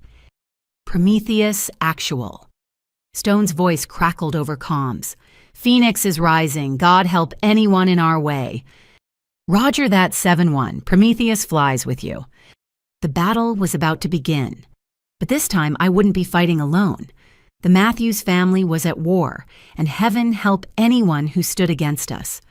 The main screen lit up with feeds from a dozen different sources: satellite imagery, drone footage, intercepted communications. I watched my brother's face as the full scope of what we were attempting became clear. His detective's mind was processing information at incredible speed, but it was the emotional weight that threatened to break him. Incoming transmission from Phoenix 1, the communications officer announced. The code name belonged to a Predator drone we'd scrambled from a base that didn't officially exist. Morrison's taking the bait, Foster reported, highlighting movement patterns on the tactical display. He's positioning his forces exactly where the old Thunderstrike protocol says they should expect you. Except you won't be there, Marcus said quietly. He turned to me and I saw years of pain in his eyes. This whole time, every mission you've run, every operation, you've been doing this, playing chess with people's lives, including your own. Not chess, I corrected. Chess has rules. This is jazz, improvisation built on a foundation of training and trust. Trust, he repeated bitterly, something I destroyed. Marcus, stop. I grabbed his shoulders. You did exactly what you were supposed to do. You protected your family the only way you knew how. Ma'am, the tactical officer interrupted. We have visual confirmation. Morrison's committing his reserves to the false position. On screen, thermal imagery showed figures moving through the abandoned industrial complex. They were good, maintaining spacing, covering angles, moving with the precision of trained operators. But they were moving toward an illusion. Now we show them something else, I said. Execute Phase 2. Suddenly, the screens filled with new activity. What Morrison didn't know was that Team 7 had been reinforced hours ago by assets we'd pre-positioned for a different operation. His battalion-strength force was about to discover they were outnumbered 3-1. Contact front. Stone's voice crackled over comms. Engaging hostile forces. Silver Bear confirmed in the open. The firefight erupted on multiple feeds, but something else was happening. Something Marcus noticed first. Clem, he said urgently. Bottom left screen, that building. I looked and felt my heart skip. 3 figures were moving away from the main engagement, heading toward a structure our intelligence had marked as empty. But their movement patterns. That's an assault team, my father identified. They're not running from the fight. They're running to something. Analysts, I need immediate workup on that building, I ordered. What did we miss? The answer came within seconds, and it was worse than I'd imagined. MAM archived records show that building housed a chemical plant, shut down in 2008, but the storage tanks were never properly emptied. Morrison's not just fighting back, I realized. He's going scorched earth. If he can't win, he'll create an environmental disaster that forces international intervention. Can Team 7 intercept? Hawkins asked. I ran the calculations. Negative. They're fully engaged with the main force. So we're going to lose, Marcus said flatly. All this and he still wins. No, I said firmly. We adapt. Phoenix was always about using resources Morrison doesn't expect. I turned to the operations staff. I need immediate connect to Sabre 6. Sabre 6. Hawkins frowned. That's a NATO designation. Specifically Polish Special Forces. They've been tracking the same chemical threat for months. I waited for the connection to establish. Morrison thinks he's operating in a vacuum. He's wrong. The encrypted line crackled to life. Sabre 6 actual. Sabre 6, this is Prometheus actual. Authentication Tango 77. We have a mutual problem developing at grid reference follows. There was a pause. Prometheus, we show no scheduled operations in our sector. Because this isn't scheduled, Silver Bear is attempting to weaponize the old Chemtech facility. I believe you have assets closer than mine. Another pause, longer this time. Prometheus confirming Silver Bear involvement. Confirmed with visual identification. He's your ghost too, Saber 6. Copy that. We've wanted Morrison for 3 years. Saber 6 is moving to intercept. ETA 4 minutes. Marcus stared at me. You just called in foreign special forces. Can you do that? I just did. I turned back to the main screen. Sometimes the best resource is the one your enemy discounts.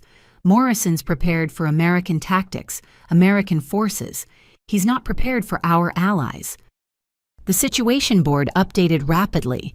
Team 7 continued their engagement while Polish operators moved like ghosts toward the chemical facility. But something else was happening. Something the tactical computers were just beginning to flag. Ma'am, Foster called out, we're detecting unusual communication patterns. Morrison's force is fragmenting. I studied the data. She was right. Unit cohesion was breaking down among the mercenary forces. Some were continuing the assault, others were pulling back, and a third group seemed to be turning on their own leadership. They know about the chemicals, my father said. Morrison didn't tell his own people they were potentially on a suicide mission. Of course not, I agreed. Mercenaries fight for money, not causes. The moment they realize they're expendable, loyalty evaporates. 7-1 Prometheus, actual. I called. Enemy forces are fragmenting. Press the advantage, but watch for desperate moves. Copy Prometheus. We're seeing surrenders on the east flank. How do you want us to handle standard protocols, secure and process, priority on anyone with intelligence value? Marcus was studying the feeds intently. Suddenly, he pointed at one screen. There, Morrison's moving. Looks like... Is he heading for the chemical plant himself? He was right. Thermal imaging showed a single figure breaking from the command element, moving with desperate purpose toward the facility. He's going to trigger it manually, I realized.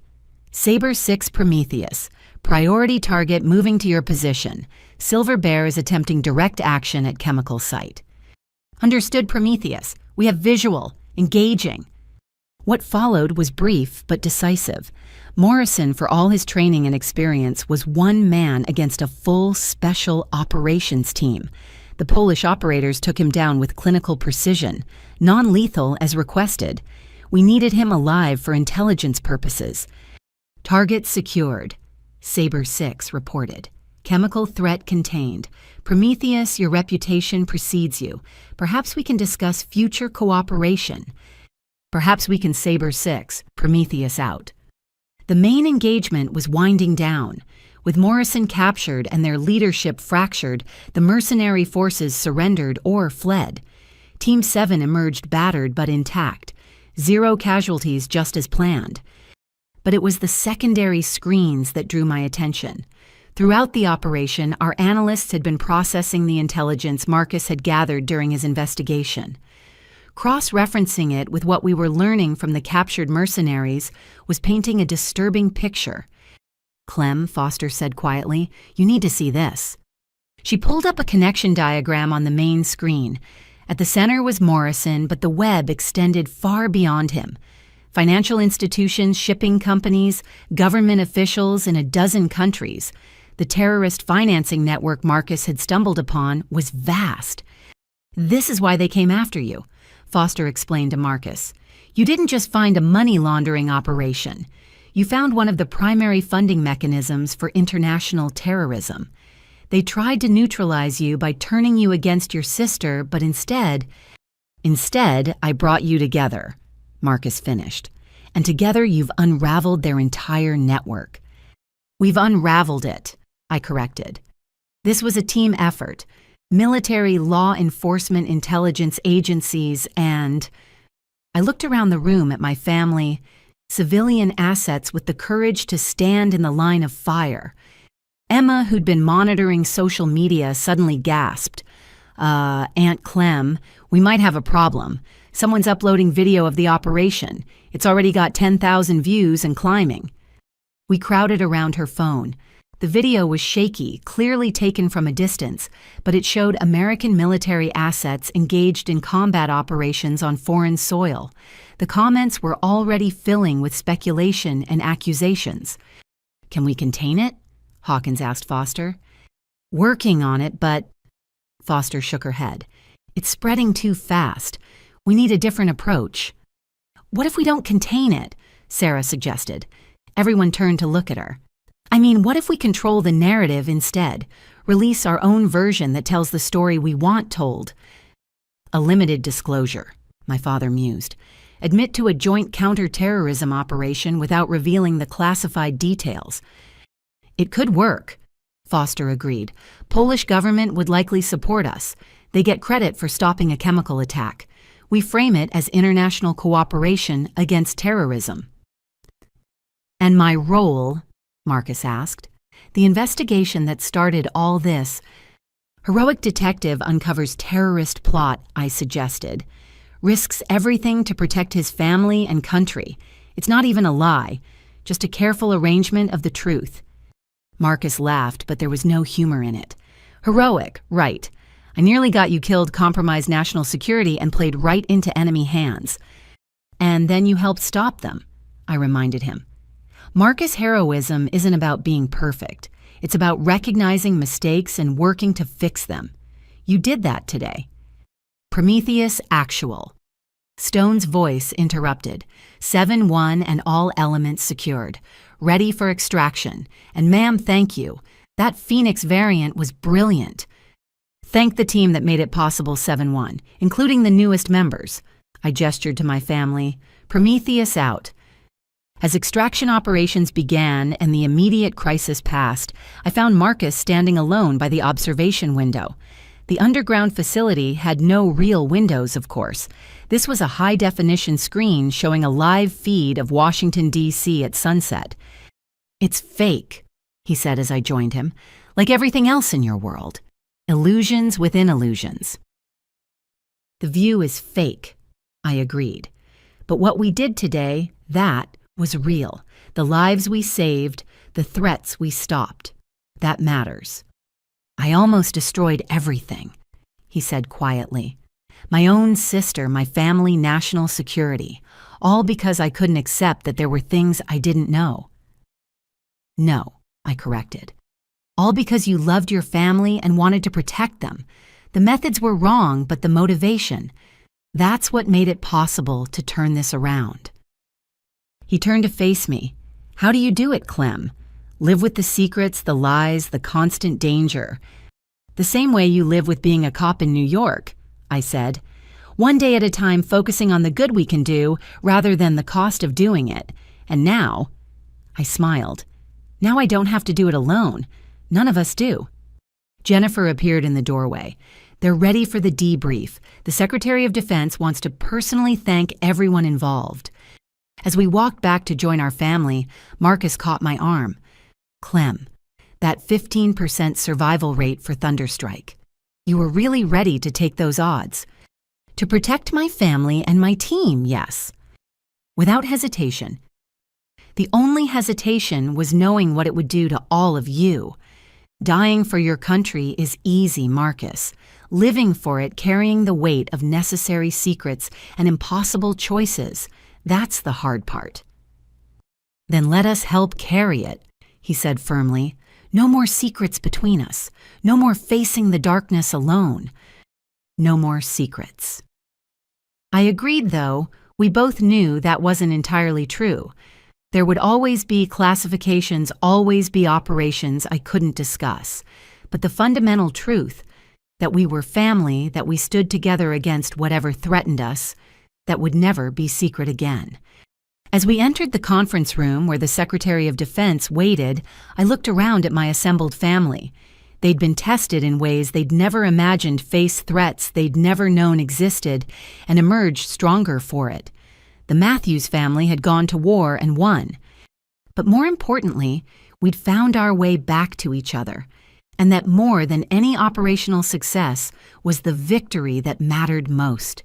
The debriefing with the Secretary of Defense had concluded an hour ago, but the weight of what came next pressed down on me like a physical force. In the Secure Facilities conference room, my family waited as General Hawkins and FBI Special Agent Foster prepared for what they called a disposition hearing, a polite term for deciding Marcus's fate. The legal situation is complex. Foster began spreading files across the table. Detective Matthews technically violated the Espionage Act. His unauthorized investigation compromised classified operations and resulted in the exposure of clandestine assets. He was manipulated, Jennifer protested, gripping Marcus's hand. Foreign agents deliberately— The law doesn't care about manipulation, Foster interrupted gently. Intent matters, but actions have consequences. The question is what those consequences should be. Marcus sat rigidly in his chair, still wearing the same clothes from the disastrous dinner at Grandmother Dorothy's. The confident detective who'd arrested me mere hours ago had been replaced by a man facing the potential destruction of everything he'd built. The maximum penalty is life in prison, Foster continued. The minimum given the circumstances would be loss of his detective shield and a federal conviction that would prevent him from ever working in law enforcement again. That's his entire life, my mother whispered. His career, his identity. Which is why we're here, General Hawkins interjected. General Matthews has proposed an alternative. All eyes turned to me. I'd spent the last hour in heated negotiations with officials who wanted to make an example of Marcus to show that family connections didn't override security breaches. But I'd pulled in every favor, every marker I'd earned in 15 years of service. Marcus can't be prosecuted without revealing classified information in court, I began. The government doesn't want a public trial any more than we do, so I've proposed a different form of accountability. I slid a document across to Marcus. His eyes widened as he read. A lifetime binding security agreement, I explained. You become a classified asset yourself. Your investigation, your connections, your mistake, all of it becomes part of a controlled operation. Controlled by whom? Sarah asked, her legal mind immediately grasping the implications. By me, I said simply. Marcus would officially transfer to a federal task force under my command. His expertise in financial crimes combined with his newfound understanding of our operations makes him uniquely valuable for tracking terrorist financing. You're offering me a job, Marcus asked incredulously. After what I did, I'm offering you a chance to make it right, I corrected. The network you uncovered still exists. Morrison was just one tentacle. You've proven you can find these connections. Imagine what you could do with proper resources and oversight. This is insane. Marcus stood pacing the small room. I tried to destroy you. I had you arrested, humiliated, nearly killed. And you want to trust me with classified operations? I want to trust my brother, I said quietly. The one who spent 6 months trying to protect his family from a threat he didn't understand. The one who immediately volunteered to help fix his mistake. The one who helped save Team 7 tonight. But the breach, Agent Foster reminded us, 3 operatives were compromised. They could have been killed because of his actions. Ma'am, if I may. We turned to see Lieutenant Colonel Stone standing in the doorway, still in her tactical gear from the operation. Behind her stood the other members of Team 7. Colonel Stone, Hawkins said formally, this is a closed hearing. With respect, General, we believe we have standing in this matter. Stone entered her team following. We're the operatives who were compromised. We're the ones who nearly died. Shouldn't our opinion matter? Hawkins considered, then nodded. Proceed. Stone faced Marcus directly. Detective Matthews, your investigation exposed our positions and nearly cost us our lives. By every measure, we should despise you. Marcus flinched but held her gaze. But Stone continued, your actions also exposed Morrison's network. Because of you, we identified a mole who's been selling American secrets for 20 years.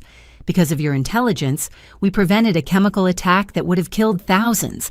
And because of your family's courage under fire, we all made it home. She looked at her team, then back at Marcus. We've discussed it. If General Matthews is willing to vouch for you, Team 7 supports the alternative arrangement. You're forgiving me? Marcus asked, his voice barely audible. We're acknowledging complexity, Stone corrected. In our world, good people sometimes do bad things for good reasons. What matters is what happens next. The door opened again and Captain Morrison entered, Marcus's police captain, not the captured mercenary. He looked haggard, having spent hours in his own debriefings about how he'd missed the warning signs. "Captain," Marcus straightened. "I'm sorry. I've disgraced the badge, the department." "You've made a serious error in judgment," Morrison agreed. "But you've also uncovered a terrorist network that NYPD has been hunting for 3 years without success. The commissioner is prepared to support whatever arrangement federal authorities deem appropriate." "Politics," Uncle Robert muttered. "They want the win more than they want justice." "No," I disagreed. "They want results more than they want revenge. There's a difference." "What about us?" Emma asked suddenly. "The rest of the family. Are we just supposed to go back to normal after this?" It was the question nobody wanted to ask, but everyone was thinking. How did you return to ordinary life after witnessing extraordinary events? "There is no normal anymore," Hawkins said honestly. "You've been exposed to classified information and identified by foreign intelligence services. That can't be undone. Which is why the protection will be permanent," Foster added. "Security details hardened homes, regular threat assessments. You'll live relatively normal lives, but with safeguards most people never need." "And if we want to do more," my father asked, "if we want to help—" I saw Hawkins and Foster exchange glances. This was unexpected. Family members usually wanted to distance themselves from the intelligence world, not dive deeper. "Dad, you're 74, I said gently. "Your service days are behind you." "My uniform days are behind me," he corrected. "But my mind still works, and I've spent the evening watching analysts half my age miss connections I spotted immediately. Experience matters." "Mine too," Uncle Robert added. 40 years in financial services. You think I can't help track terrorist money?" "I speak 4 languages and have a law degree," Sarah offered. "International law specifically." One by one, my family members listed their skills, their willingness to contribute. Even grandmother Dorothy at 85 pointed out her lifetime of connections in Washington society, connections that could provide intelligence no satellite could gather. "You're talking about creating a family intelligence unit," Foster said slowly. "That's unprecedented." "Everything about this situation is unprecedented," I pointed out. "We've already proven we can work together effectively. Why waste that capability?" "Because it's dangerous," Hawkins said flatly. "Because it puts civilian lives at risk. Because it violates every principle of operational security." "With respect, General E. Marcus spoke up. Those principles have already been violated. We're at risk whether we participate or not. At least this way we're at risk with purpose." The room fell silent as the officials considered. I could see them weighing options, calculating risks, measuring benefits against potential disasters. Finally, Hawkins spoke. "If we do this, and I'm not saying we will, there would be strict conditions. Training requirements, security protocols, limited operational involvement. You wouldn't be field agents. You'd be analytical support at most. Analytical support that helped save 7 operators today," my father reminded her. "A fair point," Hawkins conceded. She turned to Foster. "Your assessment—" Foster was quiet for a long moment. "The Matthews family has already demonstrated capability under pressure. They've maintained operational security even in extreme circumstances. And frankly," she smiled slightly, "their diverse skill sets could fill gaps in our current capabilities." "Then we're actually considering this," Marcus asked. "Turning my family into spies because of my mistakes?" "No," I said firmly. "We're considering giving our family the tools to protect themselves and serve their country, just like generations of Matthews before us." "The family business," Grandmother Dorothy said with satisfaction, "though it's certainly more exciting than your grandfather's cover story of being an insurance adjuster." That broke the tension slightly. Even Hawkins cracked a smile. "This would require extensive documentation," Foster warned. Legal frameworks that don't currently exist, congressional oversight would need to be informed at least at the highest levels. I can help with that, Sarah volunteered. Creating new legal frameworks is literally what I do. And the security requirements would be extreme, Hawkins added. Your homes would need to be fortified, communications monitored, travel restricted. It's not a small commitment. Neither is having your dining room shot up by foreign operatives, Aunt Patricia said dryly. I'd rather have protection and purpose than be a sitting duck. What about me? Marcus asked quietly. Everyone's talking about the family's future, but I'm still facing federal charges. Even if I accept this deal work under Clementine's command, help track terrorist financing, does that really balance the scales? No, I said honestly. Nothing balances those scales. You put lives at risk. The fact that it worked out doesn't erase that. But justice isn't just about punishment. It's about making things right. And you have a unique opportunity to do that. Under your command, he repeated. My little sister would be my boss. Your little sister outranks most of the people in this building, Hawkins said bluntly. This isn't about family dynamics. It's about operational efficiency. I know. Marcus met my eyes. And that's what makes it perfect justice. I tried to tear you down because I couldn't accept you'd surpassed me. Now I'd have to face that reality every day. Or you could see it as an opportunity to learn, I suggested, to understand the world I've been living in, to be part of something larger than yourself. Marcus was quiet for a long moment. Then he signed the security agreement with a steady hand. When do I start? Tomorrow, Foster said, assuming General Hawkins approves the overall proposal. Hawkins looked around the room at my family, battered, exhausted, but unbroken. I must be insane, she muttered. Then louder, I'll take it to the secretary. No promises, but... She smiled slightly. The Matthews family has already proven more effective than some units I could name. As the meeting broke up and arrangements were made for temporary housing at the facility, Marcus pulled me aside. Clem, I need you to know something. What I said during the arrest about you being a fraud playing soldier, you were doing your job with the information you had, I interrupted. No, I was being a jealous, petty older brother who couldn't stand that his sister had become something extraordinary. His voice broke. I almost got you killed because of my pride. But you didn't, I said firmly. And now you have a chance to be part of something extraordinary yourself. We both do. Together.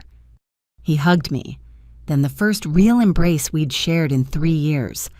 No more secrets. No more secrets between us, I promised, though we'll be keeping plenty from the rest of the world. As I looked around at my family, planning, organizing, already adapting to their new reality, I realized something had fundamentally changed. The isolation I'd carried for 15 years was gone. The Matthews family was no longer just my cover story or my vulnerability. They were my strength, my team, my home base in a war that would never truly end, but now at least I wouldn't fight alone. The war had come home, but home had become an operational asset, and that perhaps was the most unexpected victory of all. The secure facility's medical wing buzzed with activity as doctors checked each family member for injuries from the attack. I sat on an examination table watching through the observation window as Marcus underwent his own evaluation in the adjacent room. The physical wounds were minimal, cuts from flying glass bruises from taking cover. The psychological impact would take longer to assess. General Matthews. A young Air Force doctor appeared with a tablet. Your scans are clear. The old injuries are holding up well considering the evening's activities. I nodded, accustomed to medical professionals dancing around the specifics of wounds they weren't cleared to know the origins of. Through the window, I saw the door to the waiting area open. What happened next stopped every conversation in the medical wing. They entered in formation without planning it that way. 6 operators in tactical gear moving with the synchronized precision that came from years of shared survival. Team 7 had returned from their debriefing, but they weren't alone. Behind them came others, members of units I'd led over the years, men and women who'd somehow learned about tonight's events and traveled through the night to be here. Lieutenant Colonel Stone led them, her usually stoic face, showing emotion I'd rarely seen. General permission to address the situation. "Granted," I said, sliding off the examination table. What followed was something I'd never experienced in 15 years of command. One by one, operators I'd served with stepped forward to speak, not to me, but to Marcus, who stood frozen in the doorway of his examination room. Master Sergeant David Chen went first. "Detective Matthews, you don't know me. 3 years ago, your sister carried me 4 miles through hostile territory after an IED took my legs. She could have left me, should have by tactical doctrine, but General Matthews doesn't leave people behind." He shifted on his prosthetic legs. "Tonight, I heard what happened.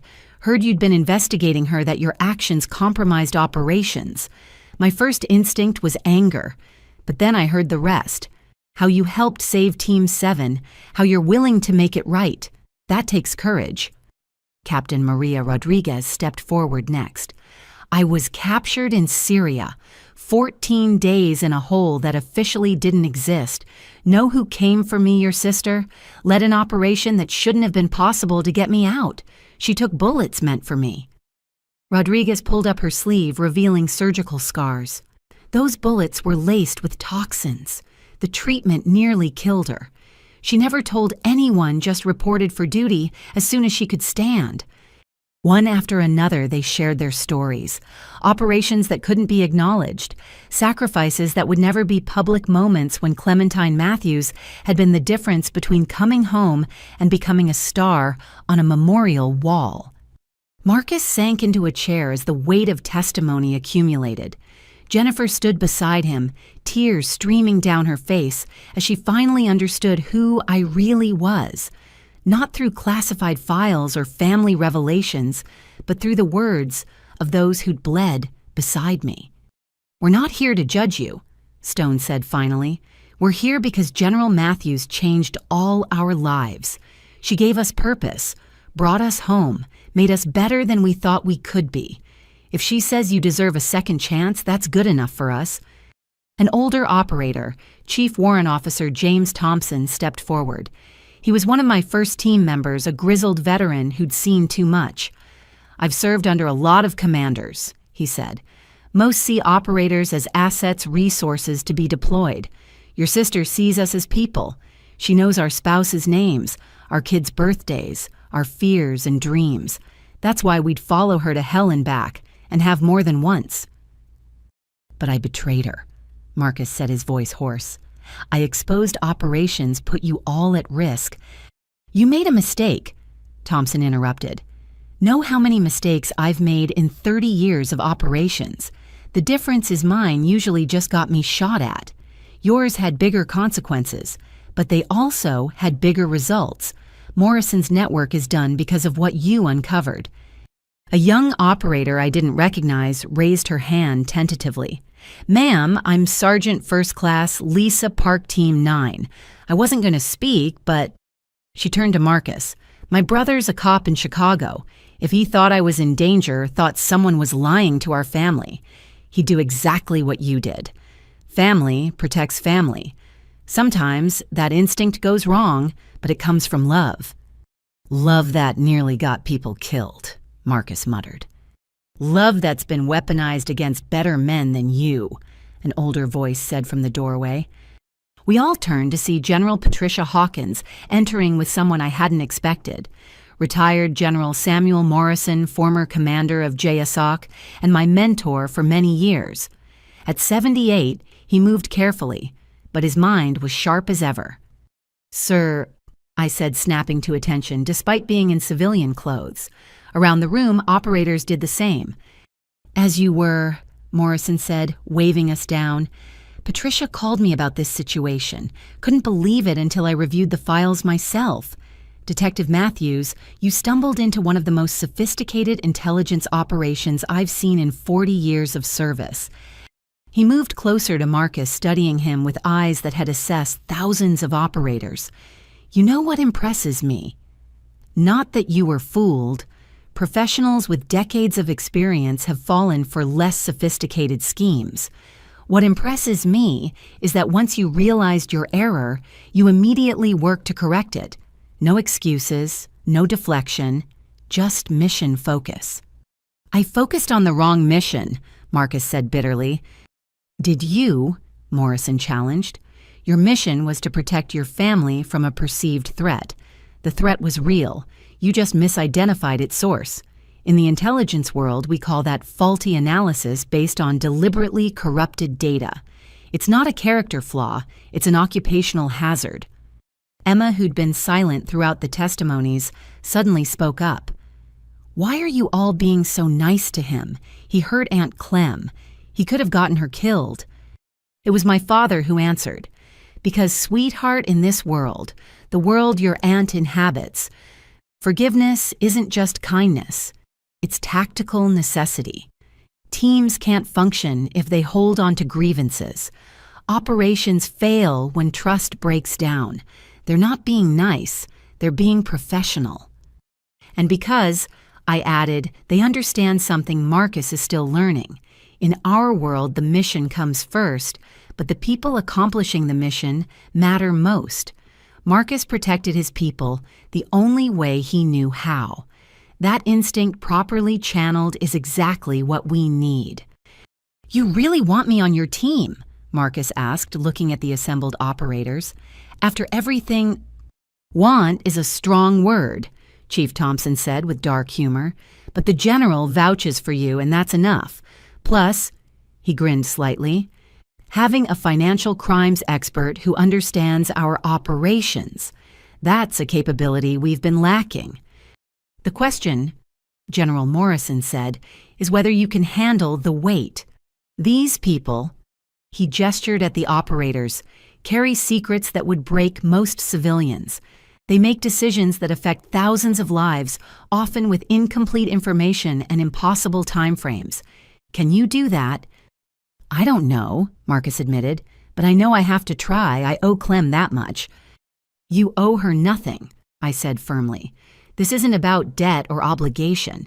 It's about capability and choice. You have skills we need and the willingness to apply them. That's what matters. Sergeant Park raised her hand again. Ma'am, if he's joining us even in an analytical capacity, he should hear this. She looked at her teammates who nodded. We call ourselves the Ghost Family, not because of our classified status, but because we're family that most of us can't acknowledge to our blood relatives. When you join, you're not just taking a job, you're joining a family that will have your back forever, but will also hold you to standards most people can't imagine. The kind of standards where a 15% survival rate is acceptable, Marcus asked. The kind where we make those odds irrelevant through preparation teamwork and sheer stubborn refusal to fail, Stone corrected. Your sister was ready to implement Thunderstrike, not because she has a death wish, but because she calculated it gave Team 7 the best chance of survival. That's the standard. Mission first people always self last. I've been putting self first my whole life, Marcus said quietly. Then it's time to learn a new way, General Morrison said. Patricia tells me you've agreed to the security arrangement to work under your sister's command. I'm here to make that official. He pulled out a set of documents. Provisional security clearance effective immediately. You'll undergo full background investigation and polygraph examination, but given the circumstances, we're expediting the process. Why? Jennifer asked. Why rush this? Because the intelligence Marcus gathered is time-sensitive, Hawkins explained. Morrison's network knows we have him. They're already moving assets, closing accounts, burning safe houses. Every hour we delay is an hour they have to regroup. And because, I added, Marcus has already proven he can find connections others miss. His investigation, misguided as it was uncovered, links our best analysts hadn't seen. We need that perspective. When you put it like that, Uncle Robert said from the doorway where the rest of the family had gathered, We all have perspectives you might need, different backgrounds, different expertise, different ways of seeing the world. General Morrison studied my assembled family. You're serious about this family unit concept? Dead serious, my father answered. We've been attacked, manipulated, and nearly killed because of our connection to Clementine. We can either be victims or assets. I know which I choose. It's unprecedented, Morrison mused. But then so is having a general officer's family exposed to this degree. Patricia, what's your assessment? Hawkins looked at each family member carefully. They maintained operational security under extreme stress. They contributed to mission success despite having no training or preparation. And they're already targets, whether we formalize their involvement or not. Then let's formalize it, Morrison decided. The Matthews Family Intelligence Support Unit, civilian augmentation for specialized analysis. We'll need new protocols, new training programs, new security measures. I can help with the training, Stone offered. Basic operational security threat assessment communication protocols. Nothing that would put them in the field, but enough to keep them safe and useful. Other operators began volunteering. Expertise in cybersecurity, financial analysis, language services. In minutes, an improvised training program was being outlined with my family as the first students. This is insane, Marcus said, but he was almost smiling. Yesterday, I was trying to arrest my sister for fraud. Today, I'm joining a classified intelligence unit staffed by my own family. Life comes at you fast in our world, Thompson said. Best to keep up or get run over. Emma raised her hand like she was in school. Do I get training too, or am I too young? You're never too young to learn operational security, I said, especially given that you've already demonstrated good instincts by recording tonight's events. About that, Foster said, entering with her ever-present tablet. We've managed to contain the social media spread, but young Emma here captured something interesting. She pulled up the video on a wall screen. Watch the figure in the background during the attack, upper left corner. We all leaned in. There, barely visible in the chaos, was someone who shouldn't have been there. A figure in police uniform, but not one of Marcus's backup units. Pattern recognition algorithm identifies him as Detective Ray Hutchinson, Foster announced, Marcus's partner, who supposedly left before the attack began. Marcus went rigid. Ray was outside. He said he was calling for additional units. He was calling someone, Foster agreed, but not dispatch. Phone records show an international number. He was reporting your arrest of General Matthews in real time to the same network that launched the attack. The room erupted in shocked voices. Marcus looked physically ill. Ray's been my partner for 3 years. He's been to my house, knows my family. Another thread to pull, I said grimly. Another part of Morrison's network we didn't know about. Which is why we need you operational immediately, Hawkins told Marcus. You know Hutchinson better than anyone. You can help us unravel how deep his involvement goes. From interrogating my sister to interrogating my partner, Marcus said hollowly. How's that for irony? It's not irony, General Morrison corrected. It's redemption. You have a chance to use the skills that almost destroyed your family to protect it instead. The question is, will you take it? Marcus looked around the room, at the operators who'd shared their stories at our family, ready to stand beside him at me. His older brother, who'd tried to protect me the wrong way, now had a chance to do it right. I'll take it, he said firmly. All of it.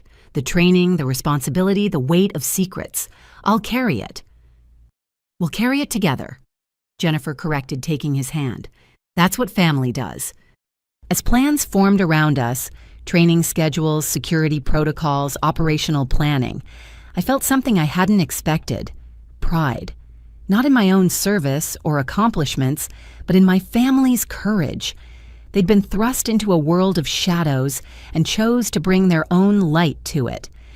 General Matthews, one of the younger operators, approached hesitantly. Ma'am, would it be appropriate to... Well, we brought something. He produced a challenge coin, the kind operators exchanged to commemorate shared operations. But this one was different. freshly minted, showing a ghost superimposed over a family tree. Around the edge, Ghost Family, Blood and Choice. "We had them made after tonight," he explained. "One for each member of your family. If they're going to be part of this, they should know they're truly part of it." As the coins were distributed, I saw Marcus hold his with shaking hands.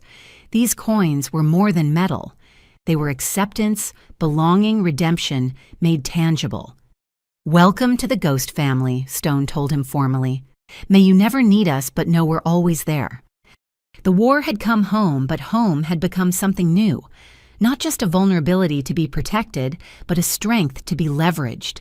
The Matthews family was no longer just connected to the intelligence world.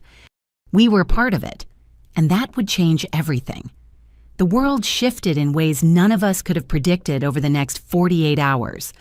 What started as a family dinner that ended in violence had become an international incident requiring careful management. I stood in the Secure Facilities Communication Center, watching feeds from around the globe as the cover story Foster and Sarah had crafted took shape. Polish Special Forces announced the prevention of a chemical weapons attack. The CNN international correspondent reported. In coordination with American intelligence services, operators intercepted what officials describe as a rogue mercenary unit, attempting to weaponize abandoned industrial chemicals. The report was masterfully crafted, enough truth to satisfy scrutiny, enough omission to protect classified realities. No mention of my unit of Marcus's investigation of the family drama that had nearly torn us apart. Just another successful counter-terrorism operation in a world full of them. But the real story was playing out on my niece's phone. Aunt Clem. Emma called from across the room where she sat with Foster's cyber team. "It's past 1 million views." The video she'd captured during the attack had escaped our initial containment efforts. Despite Foster's team's best efforts, the footage of military helicopters and tactical teams at a suburban home had spread across social media platforms faster than we could suppress it. "Let me see," Sarah said, joining her daughter. Her lawyer's mind immediately began analyzing. The comments are actually supportive. She was right. Instead of conspiracy theories and anti-government sentiment, the comments sections were filled with gratitude. "Thank you for keeping us safe. Heroes don't always wear uniforms. My cousin is special ops. They never get credit for what they do." "We may have miscalculated," Foster admitted. "The public response is overwhelmingly positive. People are treating it as confirmation that their government actively protects them from threats they never see." "Which is true," I pointed out, "just not in the way they think." Marcus entered the communication center with General Hawkins and his captain, Morrison, not the mercenary. He'd spent the morning in his first interrogation of Ray Hutchinson, his former partner. The betrayal had cut deep, but he'd channeled it into methodical intelligence gathering.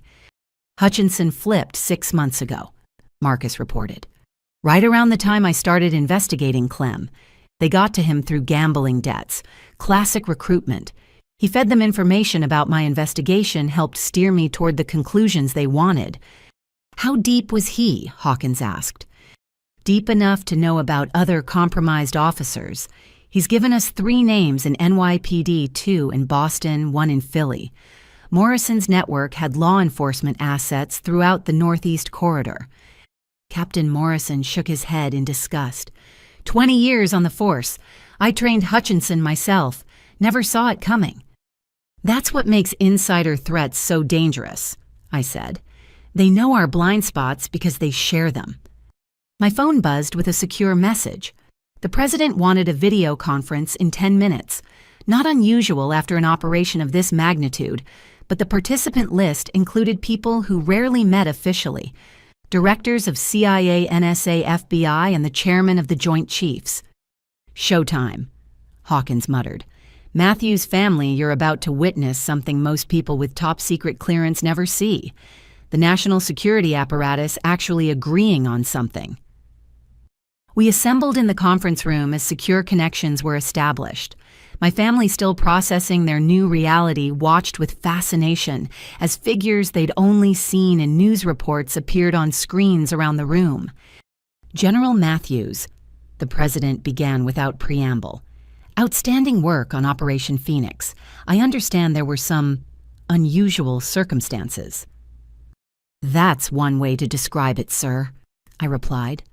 My operational security was compromised by a family member who was himself being manipulated by foreign intelligence. We managed to turn the situation to our advantage. So I've been briefed, Detective Matthews. The president addressed Marcus directly, causing him to straighten reflexively. Your actions could have resulted in catastrophe. They also uncovered one of the most significant intelligence networks we've faced. How do we balance those scales? By using the intelligence we've gained to prevent future operations, Mr. President, Marcus replied. I've made terrible mistakes. Let me help fix them. The directors exchanged glances through their video links. The CIA director spoke first. The Matthews Family Intelligence Support Unit. In my 40 years of intelligence work, I've never heard of anything like it. A burned officer's entire family becoming analytical assets. Unprecedented times call for unprecedented solutions, the chairman of the Joint Chiefs said. Besides, they've already proven capable. The question is whether we can formalize this without creating larger vulnerabilities. If I may. My father interjected, his military bearing evident even in civilian clothes. We're already vulnerable. The question is whether we face those vulnerabilities with training and support or as unprotected civilians. Colonel Matthews, the president said, recognizing my father's service. You understand what you're asking. Your entire family would essentially disappear from normal life. Different identities, restricted movements, constant surveillance, albeit protective surveillance. With respect, Mr. President, normal life ended when mercenaries shot up my mother's dining room. My father replied. We can either be victims of that reality or adapt to it. Emma raised her hand, then seemed to remember this wasn't school, and lowered it. But the president had noticed. You have something to add, young lady. Yes, sir. Mr. President, sir. Emma fumbled, then found her courage. Everyone's talking about protecting us or using us, but what about teaching us Aunt Clem knows all this stuff, but the rest of us don't? Couldn't we learn not to be spies, but just to be safer? From the mouths of babes, the NSA director murmured. She has a point. Education might be more valuable than isolation. The Culper Institute, the FBI director suggested suddenly. Everyone turned to look at his screen. It's a proposal that's been floating around for years, a training facility for civilians who support intelligence operations, contractors, analysts, technical specialists. We could pilot it with the Matthews family. You want to send my family to spy school? Marcus asked incredulously. Not spy school, the director corrected. Think of it as intensive operational security education, how to recognize surveillance, maintain cover identities, secure communications, the skills that would keep them safe while allowing them to contribute. I like it, Hawkins said. Give them the tools to protect themselves while we figure out long-term arrangements. Sarah could help develop the legal framework, Foster suggested. Her expertise in international law would be invaluable for creating the proper structures. Robert's financial expertise could help track terrorist funding, someone else added. Within minutes, my family members were being assigned roles they'd never imagined. Sarah as legal architect for a new classification of intelligence support. Robert as financial forensic specialist. My parents as advisors based on their years of experience. Even Aunt Patricia, with her society connections, was designated as a social intelligence asset. This is surreal, Jennifer whispered. Yesterday, I was a marketing manager. Today, I'm being recruited by the CIA. Technically, you're being recruited by a joint task force that doesn't officially exist, I corrected. But yes, the surreal part is accurate. The president cleared his throat, bringing attention back to the screens.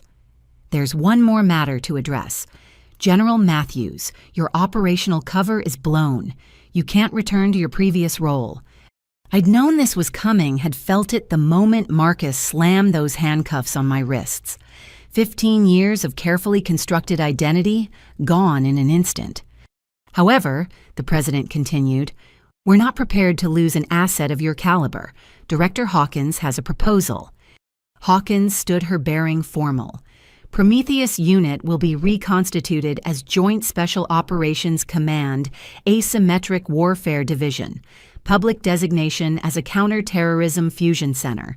General Matthews would serve as commanding officer with expanded authority to integrate unconventional assets. Unconventional meaning my family, I translated.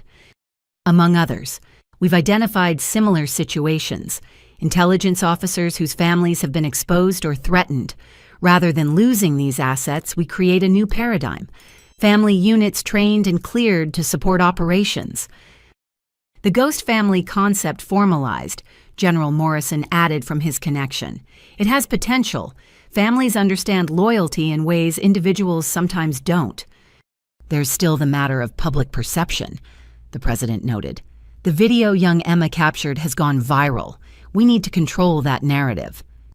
Actually, Emma said, then caught herself. Sorry, should I raise my hand? Speak freely, the president said with slight amusement. Well, everyone online thinks it's awesome. They're calling Aunt Clem the Shadow General and making memes about secret military families protecting America. Maybe we don't fight it. Maybe we let them think what they want. Hide in plain sight, the CIA director mused. Let the public create their own narrative that obscures the truth. It's elegant. And it gives us cover, Foster added. If people think they know the secret, heroic military family fights terrorism, they stop looking for the real secret. Which is what exactly, Marcus asked, that we're all becoming spies, that the line between civilian and operative is blurring, I corrected. That in modern warfare, a detective's financial investigation can be as crucial as a sniper's bullet, that families like ours represent a new kind of national security asset. The president considered this. Very well. We'll proceed with the Culper Institute pilot program. The Matthews family will be the test case. If it works, we expand. If it fails, it won't fail, I said firmly. We've already proven we can work together under fire. Give us proper training and support and we'll exceed expectations. Confidence runs in the family I see, the president observed. General Matthews, you have 60 days to establish the new unit and integrate your family members. Success will be measured by prevented attacks and actionable intelligence. Failure is not an option. Understood, Mr. President. As the video conference ended and officials signed off, my family sat in stunned silence. In less than 3 days, we'd gone from a normal American family with one hidden member to something entirely new. Did we just get recruited by the president? Uncle Robert asked faintly. Technically, you volunteered, I pointed out. But yes, essentially, you've all just joined the intelligence community.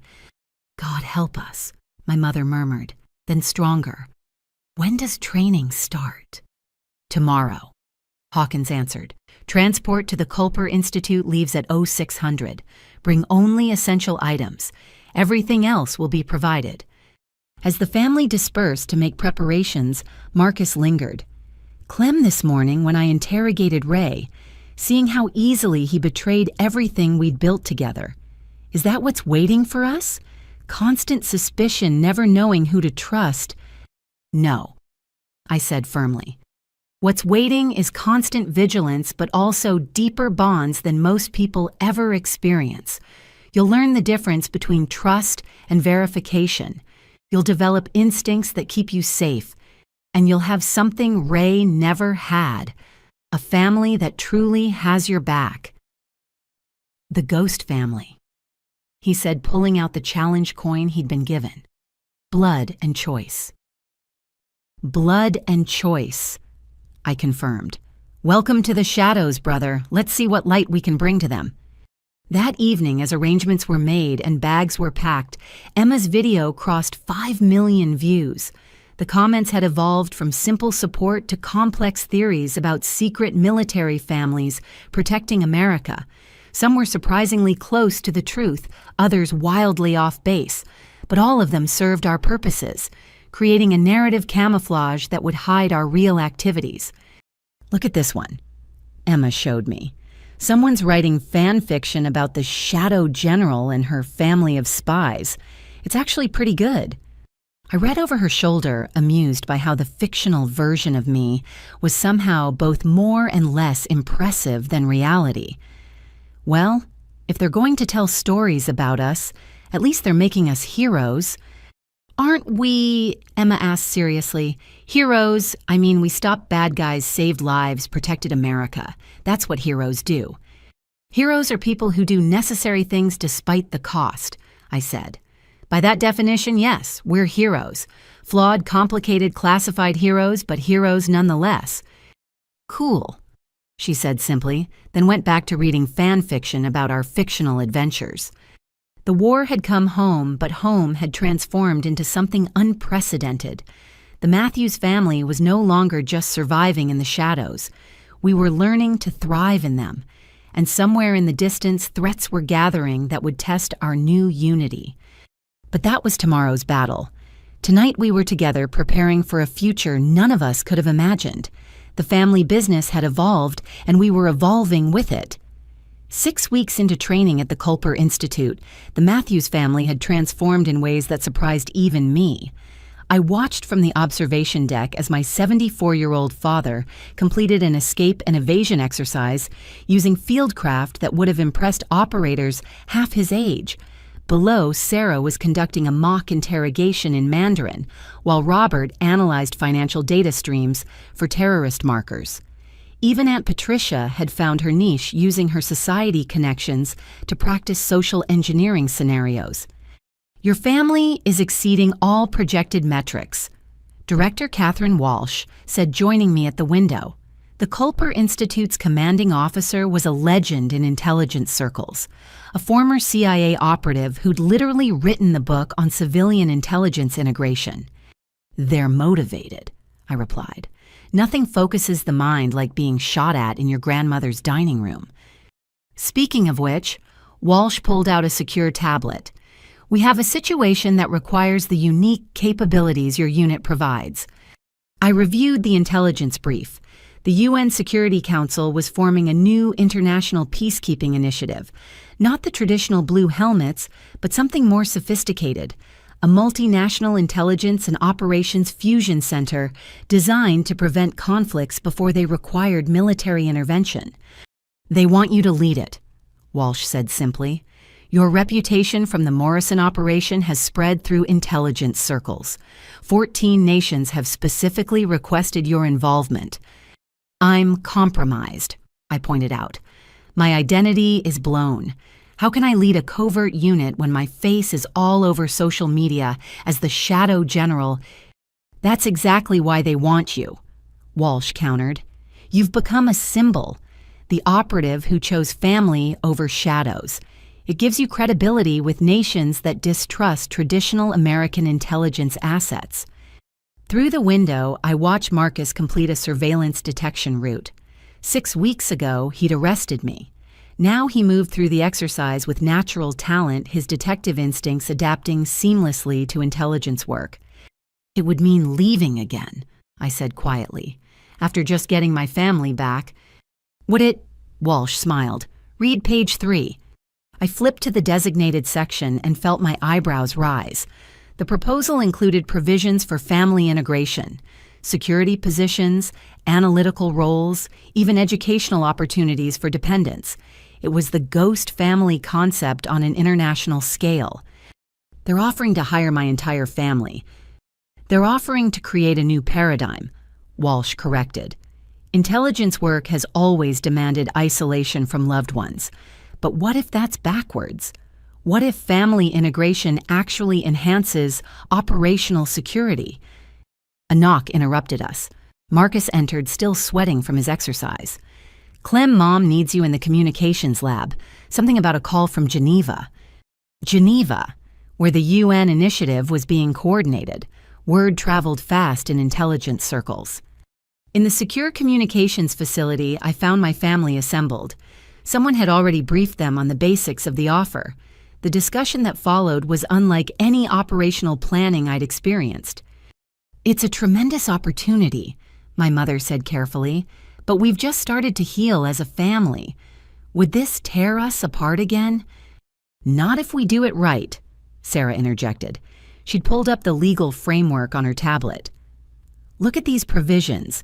Family housing on secure compounds, educational allowances for dependents, integration of family members into support roles.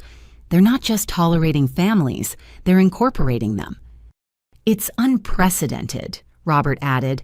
The financial structure alone is revolutionary. Separate funding streams for family security education, even retirement planning that acknowledges the unique sacrifices of intelligence families.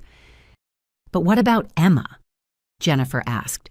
Changing schools, leaving friends, living on some international compound? Actually, Emma said, looking up from her own tablet.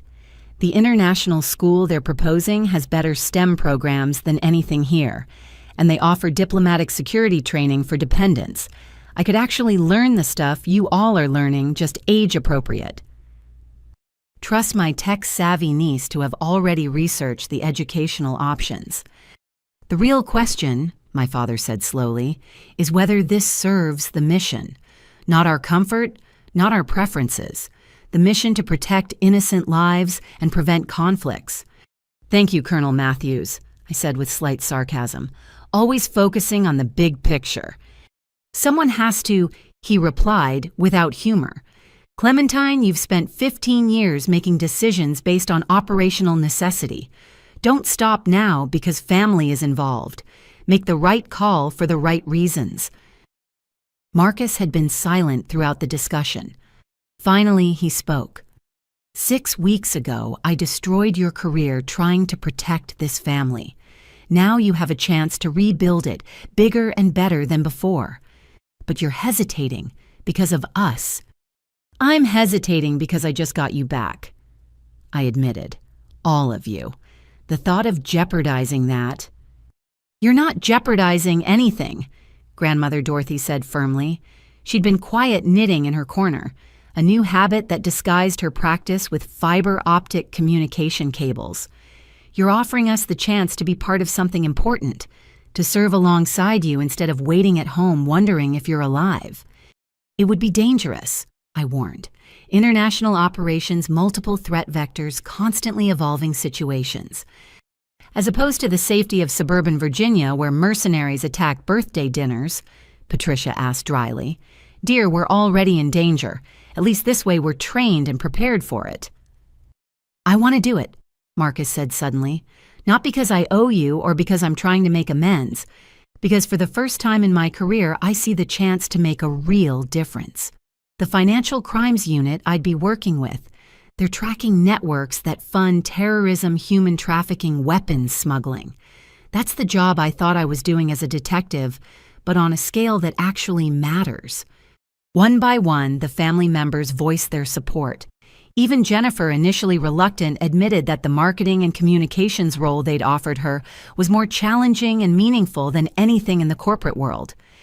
So we're really considering this? I asked. The entire Matthews family relocating to Geneva to staff an international intelligence initiative? Not considering, my mother corrected. Accepting. If you'll lead it, we'll follow. That's what family does. Director Walsh had been monitoring our discussion via secure link. General Matthews, the Security Council, needs an answer within 72 hours. But I should mention, your government has already approved the secondment. In fact, they're encouraging it. Having an American commander with an integrated family unit sends a message about our commitment to multilateral cooperation. Politics, I muttered. Reality, Walsh corrected. Like it or not, you've become a symbol. Use that symbolism to build something unprecedented. Over the next 3 days, as we completed training and prepared for the possibility of international relocation, I watched my family with new eyes. They'd adapted to intelligence life with remarkable speed. Sarah's legal expertise had already identified 3 loopholes in international law that terrorist organizations were exploiting. Robert had traced financial patterns that revealed a previously unknown funding network. Even Emma had proven valuable, her social media monitoring, catching threat indicators that traditional analysis missed. But it was Marcus who surprised me most. His interrogation of Hutchinson had evolved into a comprehensive mapping of law enforcement corruption across the northeastern United States. Working with Foster's team, he'd identified 17 compromised officers and 3 judges who'd been taking bribes from international criminal organizations. "You're a natural at this," Foster told him during one session. "Have you considered that detective work was just preparation for intelligence work?" "Every day," Marcus replied. "Every day I realize how small my world was, how limited my impact. Arresting street criminals while the real threats operated above my pay grade." "Not above it anymore," Foster noted. "Your analysis has led to 43 arrests across 6 countries. That's more impact than most detectives have in a lifetime." The formal offer came on a Thursday morning, delivered by secure courier. The United Nations Security Council in closed session had approved the creation of the International Security Cooperation Initiative. I was offered command with the rank of Director General, equivalent to a 4-star position, but in an international context. The family provisions were even more comprehensive than initially described. Marcus would serve as Deputy Director for Financial Intelligence. Sarah would be Chief Legal Counsel. Robert would head Economic Analysis. My parents would serve as senior advisors, their decades of experience invaluable for navigating international politics. Even Patricia was offered a role in social intelligence, her ability to work a room transformed into an operational asset. "And Emma?" I asked, reading through the youth provisions. "The first student in what they're calling the Next Generation Security Leaders Program," Walsh explained. "Diplomatic training languages, cultural studies, and yes, age-appropriate security education. She'd be preparing for a world where intelligence work isn't isolated from society, but integrated with it." "It's everything we talked about," Jennifer said wonderingly. "The ghost family concept, but legitimate and international." That evening, we held a family meeting that was also an operational planning session. Maps of Geneva covered the dining table. Organizational charts showed how our unit would integrate with existing UN structures. Threat assessments outlined the challenges we'd face. The Petrov Network. Marcus pointed to one assessment. "Russian organized crime with tentacles in 40 countries. They'll see our financial investigations as a direct threat." "The Al-Rashid Syndicate," Sarah added. "They've been exploiting refugee movements to traffic weapons and people. Our legal framework would close loopholes they've used for years." "Multiple Chinese intelligence fronts," Robert contributed. "They won't appreciate our economic analysis revealing their industrial espionage programs." In other words, I summarized, we'll be making enemies from day one. Powerful enemies with global reach. My father agreed. But also allies. Look at the countries supporting this initiative. Nations that rarely agree on anything are united in wanting this to succeed. "Because they're tired of being reactive," I said. "Tired of responding to crises instead of preventing them. This initiative represents a new way forward. Proactive, integrated, international. And family-centered," my mother added firmly. "That's the real revolution, acknowledging that the people who serve have families who serve alongside them." By unanimous vote, even Grandmother Dorothy raising her hand with firm determination, the Matthews family accepted the Swiss assignment. Within hours, acceptance documents were transmitted, security clearances updated, and preparations begun for international relocation. "You realize what you've all agreed to?" I asked one final time. "This isn't a temporary assignment. This is a fundamental life change. New identities, new home, new mission. The family you were 6 weeks ago will cease to exist." "Good," Marcus said simply. "That family was broken by secrets and lies. This family, the one forged in truth and tested by fire.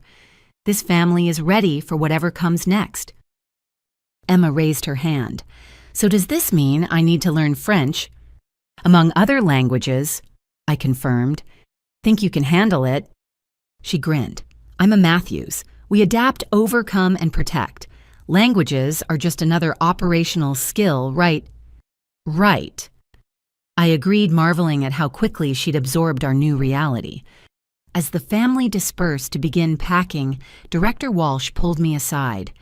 "You know this has never been attempted. An entire family unit cleared and integrated into international intelligence operations. A lot of things have never been attempted until someone attempts them," I replied. "Besides, we're not just any family. We're the ghost family. We've already done the impossible. Survived betrayal attack and transformation. This is just the next mission. And if it fails..." I looked at my family. My father teaching Robert advanced surveillance countermeasures, Sarah helping Emma practice French Marcus, and Jennifer studying Geneva City plans, Grandmother Dorothy calmly organizing everyone with the efficiency of a battle-tested commander. "It won't fail," I said with complete confidence. "We're Matthews. We don't know how to fail when we're together." The war hadn't just come home. Home was taking the war global, and this time we were ready for it. The letter arrived on a rain-soaked Geneva morning, hand-delivered by a courier who vanished before I could sign for it. 6 months into our new life running the International Security Cooperation Initiative, unexpected deliveries still triggered operational alerts. But this one bore the seal of the U.S. President.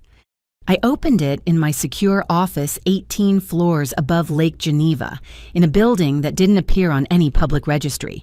Through bulletproof windows, I could see the city waking up. Diplomats heading to the UN bankers starting their day. Tourists photographing the jet d'eau.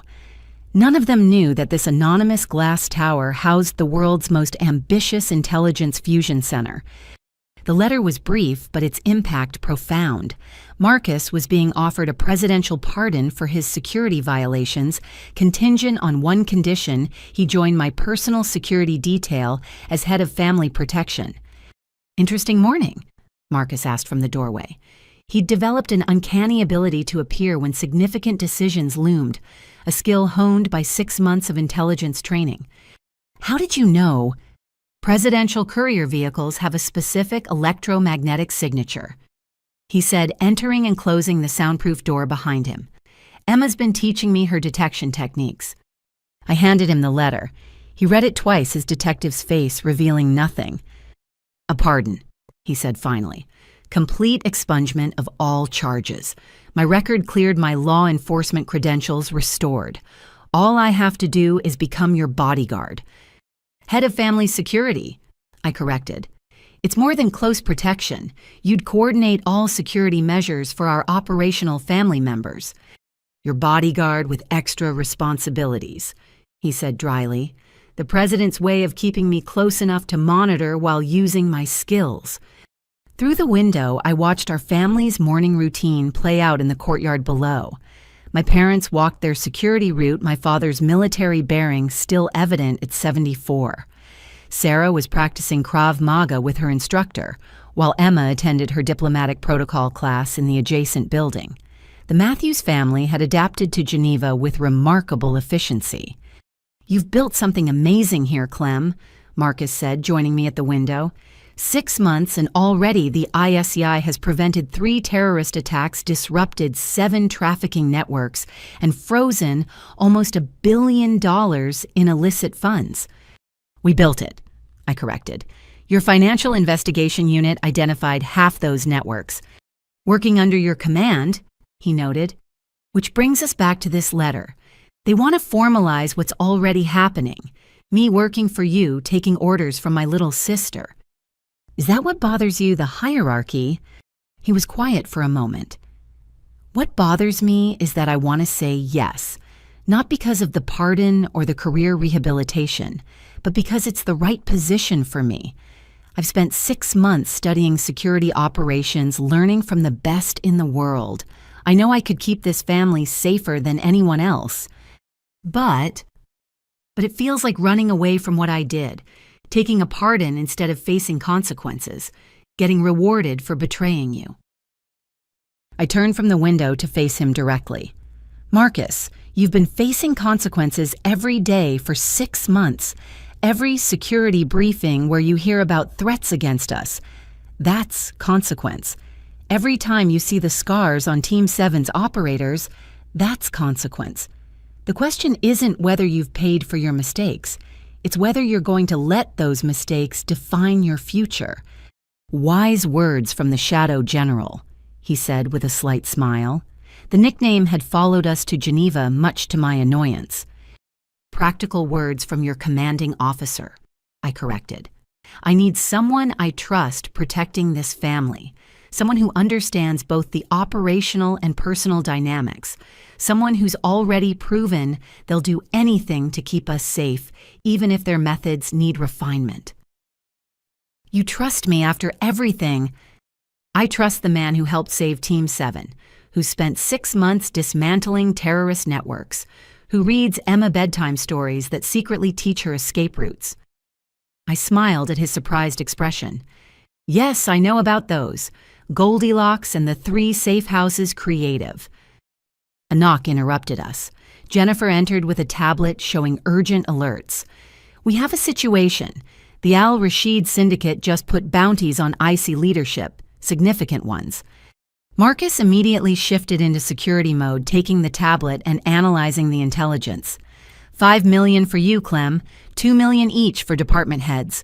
1 million for family members. They're serious.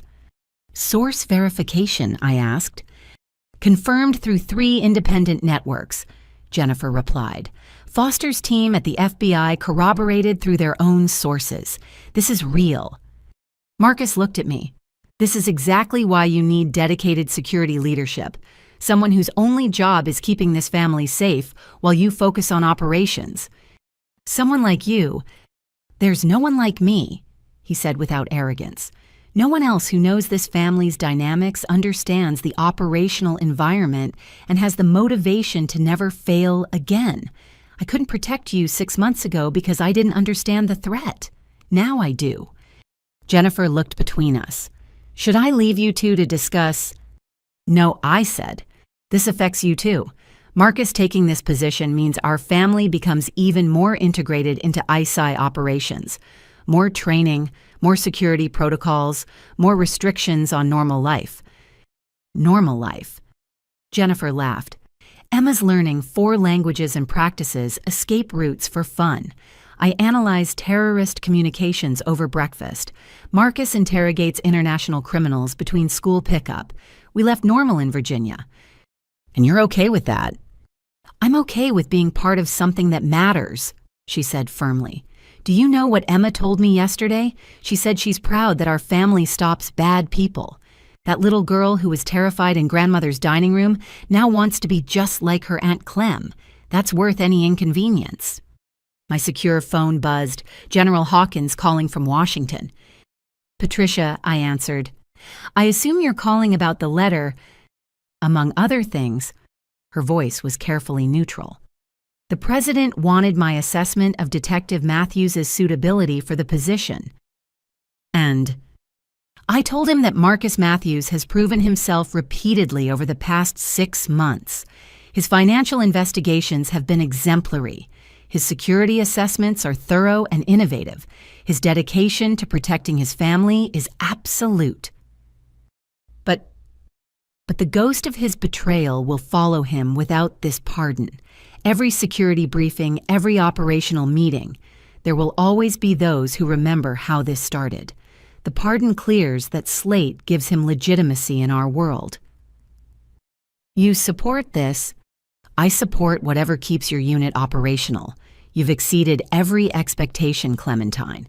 The ISCI model is being studied for replication, but success makes you a target, as this morning's bounty proves. You need the best security possible. After ending the call, I found Marcus had moved to the tactical planning wall, already sketching security improvements. The residential compound needs better egress routes, he muttered, and Emma's school requires upgraded surveillance systems. The morning transport rotation is too predictable. You're taking the job, I observed. He turned marker still in hand. I was always going to take it.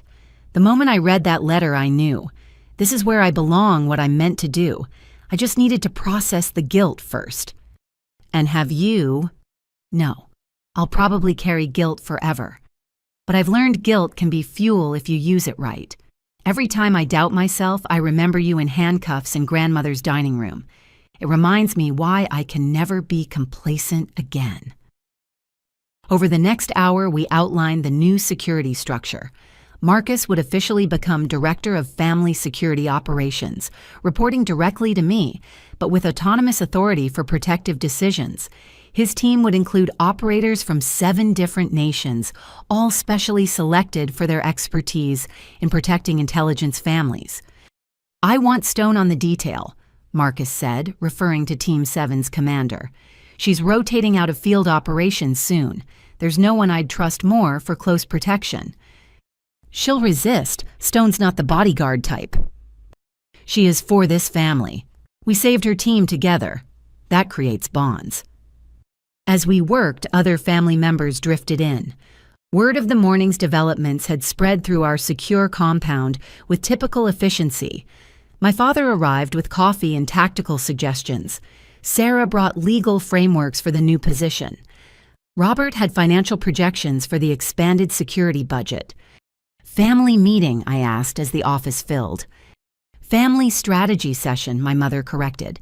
"If Marcus is taking this role, we all need to understand how it affects us." What followed was unlike any security briefing I'd attended. Instead of passive protectees receiving instructions, my family actively participated in their own safety planning. Emma suggested drone surveillance patterns based on her coding classes. Patricia recommended social events that would provide intelligence opportunities while maintaining security. Grandmother Dorothy, now 86 but sharp as ever, pointed out vulnerabilities in our medical response protocols. "This is what makes us different," Marcus said, watching the collaborative planning. "We're not protecting victims. We're protecting operators who happen to be family." "The Ghost family evolved," Sarah agreed, "from hidden supporters to active participants." By noon, we'd outlined a comprehensive security structure that went far beyond traditional protection details. Marcus's role would encompass physical security, operational security intelligence gathering, and family integration. It was a position that had never existed before because a family like ours had never existed before. "One condition," I told Marcus as the meeting concluded. "The pardon comes with strings. You'll have to testify before a closed Senate committee about your investigation, help them understand how foreign intelligence manipulated you." Teaching moment for other law enforcement. Exactly. Your mistakes become lessons that protect others from similar manipulation. Then I'll do it gladly. If my failure helps prevent others, it becomes something useful.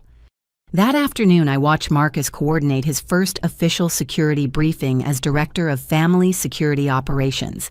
He'd traded his detective's casual authority for something more refined, the precise competence of someone who'd found their true calling. Effective immediately, all family movement requires 3-layer verification, he announced to the assembled security team. Layer 1, physical reconnaissance. Layer 2, electronic surveillance countermeasures. Layer 3, human intelligence verification. No exceptions, including for the general. Especially for the general, I added, supporting his authority. The bounty on me makes complacency lethal. After the briefing, as teams dispersed to implement new protocols, Marcus found me on the observation deck. "No second thoughts?" I asked. "None. This morning I was a detective playing at intelligence work. Now I'm exactly what this family needs, someone who understands both worlds and failed badly enough to never underestimate threats again." "From betrayer to protector," I mused. "That's quite a journey." "Not a journey," he corrected. "An evolution. I was always trying to protect family. Now I know how to do it right." That evening, as our newly enhanced security measures took effect, I stood in my office watching the sun set over Lake Geneva. The Matthews family had completed another transformation. We'd arrived as refugees from violence, evolved into intelligence professionals, and now emerged as something unprecedented, a fully integrated operational family unit. My secure phone buzzed with a message from the president. "Pardon approved. Welcome Director Matthews to his new position. The nation is safer for your family's service." I showed the message to Marcus, who read it with mixed emotions clear on his face. "Director Matthews," he said quietly, "from arresting generals to protecting them. From breaking trust to embodying it," I corrected. "The title doesn't matter. What matters is that my family is safer with you watching over us." "Our family," he corrected, "and they'll be safer than safe. They'll be prepared, trained, and protected by someone who knows the cost of failure." As night fell over Geneva, the Matthews family settled into our new reality. Marcus's security teams took their positions. Intelligence flowed through our analysis centers. Somewhere in the darkness, threats gathered and plans formed against us. But we were ready. The betrayal that had nearly destroyed us had instead forged us into something stronger. Marcus's transformation from accuser to protector completed the circle, turning our greatest vulnerability into our greatest strength. The war had come home, followed us across an ocean, and evolved into something larger than any of us had imagined. But the Matthews family had evolved too, and we would face whatever came next, the way we'd learned to face everything, together. The Medal of Honor ceremony was scheduled for 1400 hours at Grandmother Dorothy's rebuilt dining room, the very place where our family's transformation had begun 8 months earlier. What should have been a moment of pure celebration carried an undercurrent of tension that had nothing to do with the honor being bestowed. Marcus stood at the security checkpoint he'd established at the property's entrance, his entire bearing different from the detective who'd arrested me in this very house. His team, a mix of American special operators and international security specialists, processed each arrival with quiet efficiency. "Icarus 6 report," he said into his throat mic using the call sign he'd adopted for the operation. "Perimeter secure." Lieutenant Colonel Stone's voice responded. She'd accepted the position on our security detail, bringing 4 Team 7 operators with her. No unusual activity. But I knew Marcus too well. The slight tension in his shoulders, the way his hand kept drifting toward his concealed weapon. Something was wrong. "Talk to me," I said quietly, joining him at the checkpoint. "Maybe nothing," he replied, eyes scanning constantly. "But we've had 3 delivery vehicles in the neighborhood that don't match any scheduled routes, and the electromagnetic patterns Emma's been tracking show unusual signals." Emma, our 16-year-old tech prodigy, had become an integral part of our security apparatus. Her age-appropriate training had evolved into genuine operational capability. "Show me," I ordered. He pulled up a tablet displaying real-time intelligence feeds. The patterns were subtle: slight anomalies in cell tower traffic, unusual vehicle movements, discrepancies in satellite imagery, individually meaningless, but together. "They're here," I said quietly. "Who?" Marcus asked, though his expression suggested he already knew. "Someone who doesn't want this ceremony to happen. Someone who sees my public recognition as a threat to their operations." I activated my own communication device. "All stations, this is Prometheus. Increased to threat level orange. Possible hostile surveillance detected." The response was immediate but subtle. Security positions, adjusted escape routes were verified, and medical teams moved to ready positions. To any casual observer, nothing had changed. But our family compound had just transformed from a celebration venue to a hardened defensive position. Inside the ceremony, preparations continued. The president had arrived an hour earlier, along with select members of the Joint Chiefs and intelligence leadership. My family mingled with distinguished guests, each playing their role while maintaining operational awareness. My father engaged the Secretary of Defense in discussion about Vietnam-era tactics, casually positioning himself to observe all entrances. Sarah chatted with the Attorney General about international law, while her eyes tracked every movement. Even Grandmother Dorothy, now aided by a walker but still sharp, had positioned herself where she could monitor the kitchen access. "You've trained them well," General Hawkins observed, joining me. "They trained themselves," I corrected. "I just gave them the tools." "And your brother, his transformation has been remarkable." I watched Marcus coordinate with his team, his movements economical and precise. He found his purpose. Sometimes our greatest failures teach us who we're meant to become. Speaking of which, Hawkins pulled out an encrypted phone. We've identified the surveillance. It's the Petrov network. They're not happy about your unit's recent disruption of their Baltic operations. The Petrov network, Russian organized crime with intelligence connections. We'd cost them nearly $300 million in the past month alone. Assault team, I asked. Unknown.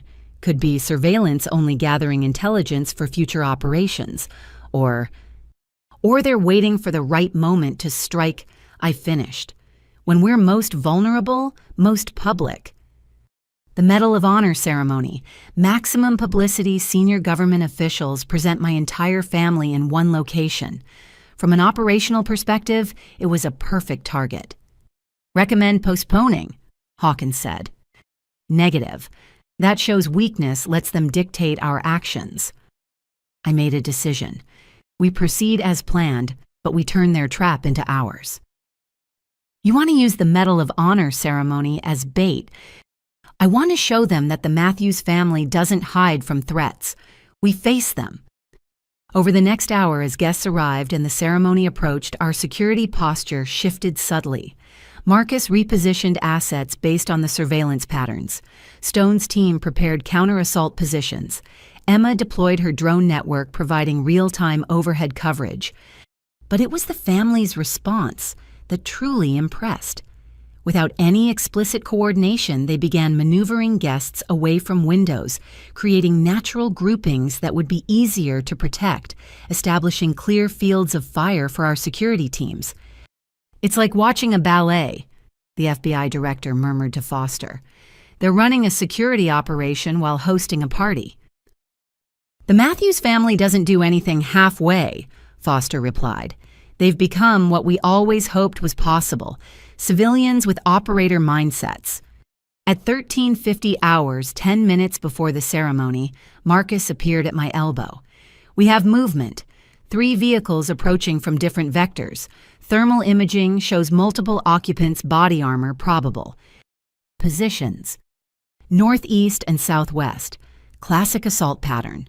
He paused. Clem, we can still abort. Get everyone to the safe room extract via the tunnel system. And let them win. I shook my head. The Matthews family doesn't run. The Matthews family also doesn't needlessly risk lives for pride, he countered.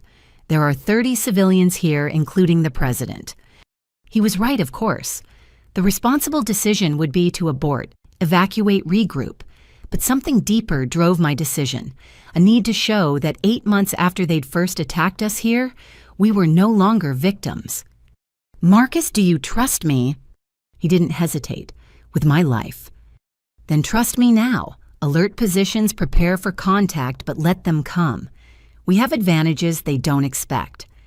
At 13:58, my mother approached the podium to introduce the ceremony. Her voice was calm, even as she knew violence might erupt at any moment. 8 months ago, in this very room, our family discovered truths that changed everything we thought we knew. Today, we celebrate not just my daughter's service, but the transformation of an entire family. She was midway through her speech when it happened. The lights flickered. Emma's signal that electronic warfare had begun. Someone was jamming communications, preparing for assault. Contact imminent, Marcus said calmly into his throat mic. All positions stand by. But the attack came from an unexpected direction. Not the vehicles we'd been tracking. Those were decoys. The real threat emerged from a catering van that had arrived hours earlier before our enhanced surveillance was in place. The back doors burst open and figures in tactical gear emerged, weapons raised. But they'd made a crucial error. They'd assumed we were a soft target protected only by traditional security. They hadn't counted on grandmother Dorothy. At 86, she moved with surprising speed, her walker concealing a directed energy weapon Emma had designed. The electromagnetic pulse disabled their night vision and electronic sights, leaving them momentarily blind. Now, Marcus commanded. The response was instantaneous. Stone's team engaged from concealed positions. Security personnel drew weapons, and the Matthews family, trained for exactly this scenario, executed their parts flawlessly. Sarah triggered hidden barriers that compartmentalized the room. Robert activated financial countermeasures that froze the attackers' operational accounts, in real time displaying the zeroed balances on screens throughout the room. Psychological warfare at its finest. Patricia deployed smoke grenades hidden in decorative arrangements, creating concealment for evacuating civilians. But it was Emma who provided the decisive advantage. Her drone network, operating on frequencies the jammers hadn't anticipated, provided real-time intelligence to every defender. Attackers found themselves anticipated at every turn, their tactical advantages negated by a 16-year-old with a gift for electronic warfare. The firefight lasted less than 3 minutes. When the smoke cleared, 14 attackers were in custody, 6 wounded but alive, thanks to our emphasis on non-lethal takedowns. No civilians had been harmed, though the dining room would need another renovation. Clear. Marcus called his team, confirming the all clear. Medical teams in, secure the prisoners for interrogation. I found myself standing in almost the exact spot where Marcus had arrested me 8 months earlier. But this time, instead of handcuffs and betrayal, we stood victorious against a common enemy. "You knew," he said, not quite an accusation. "You knew they'd attack during the ceremony." I suspected. The Petrov network values dramatic gestures. They wanted to humiliate us, publicly show that even with our training and preparation, we were vulnerable. I smiled grimly. Instead, they gave us the opportunity to show the world what the Matthews family has become. The president, who'd been efficiently evacuated to a secure location during the brief fight, returned to find the situation resolved. His expression mixed admiration with calculation. "General Matthews, this is highly irregular," he said formally. Then more quietly, "and absolutely brilliant. You turned an assassination attempt into a demonstration of capability." "Not me, sir, my family. Every one of them played their part perfectly." The ceremony proceeded, though, now with battle damage as a backdrop. As the president placed the Medal of Honor around my neck, he spoke words that weren't in the prepared remarks. "This medal recognizes not just General Matthews' individual heroism, but the service of an entire family. The Matthews family has redefined what it means to serve in the shadows, showing that strength comes not from isolation, but from unity." As photographs were taken and congratulations offered, I noticed Marcus coordinating prisoner transport with Stone. His transformation was complete, from the detective who'd tried to destroy me to the security director who'd helped save a president. "No regrets?" I asked, joining him. "None," he said firmly. 8 months ago, I thought protecting family meant exposing lies. Now I know it means living difficult truths. This, he gestured at the controlled chaos around us. This is who we are now, who we were always meant to be. Emma appeared, tablet in hand. "Aunt Clem, initial interrogation suggests this was just the first wave. The Petrov network has allocated significant resources to eliminating our family." "Then they'll be disappointed," I said, "because the Matthews family doesn't eliminate easily." "Ghost family," Marcus corrected. "Blood and choice, remember, and ghosts are notoriously hard to kill." As the afternoon wore on, the failed attack became something more than just another security incident. It was validation of everything we'd built, proof that a family could transform from victims to victors, from protected to protectors. The war had come home 8 months ago. Today, home had won decisively, and everyone watching, allies and enemies alike, understood that the Matthews family was no longer just surviving in the shadows. We owned them. The Rose Garden ceremony took place on a perfect September morning, exactly 1 year after that fateful dinner at Grandmother Dorothy's house. Where once our family's secret had nearly destroyed us, now we stood ready to change how America thought about service and sacrifice. Ladies and gentlemen, The president began addressing the carefully selected audience and the millions watching live. Today we acknowledge a truth long hidden in shadows. Those who serve our nation in classified capacities do not serve alone. Their families serve alongside them, carrying burdens the public never sees. I stood with my family, all of us in formal attire that concealed the sophisticated security measures Marcus had insisted upon. The Petrov network's failed attack 6 months earlier had only intensified their efforts against us. 3 more attempts had been thwarted, each teaching us new lessons about vigilance and preparation. The Matthews family, the president continued, has proven that strength comes not from isolation but from unity. Today we formally acknowledge what they've built, a new paradigm for intelligence operations in the modern world. General Patricia Hawkins stepped forward to read the official proclamation. By executive order, the Culper Institute for Intelligence Family Integration is hereby established as a permanent training facility. The Matthews model, as it's become known, will be available to all intelligence families who choose to serve together rather than apart. I felt Marcus's hand on my shoulder. My brother, my former betrayer, now my most trusted protector.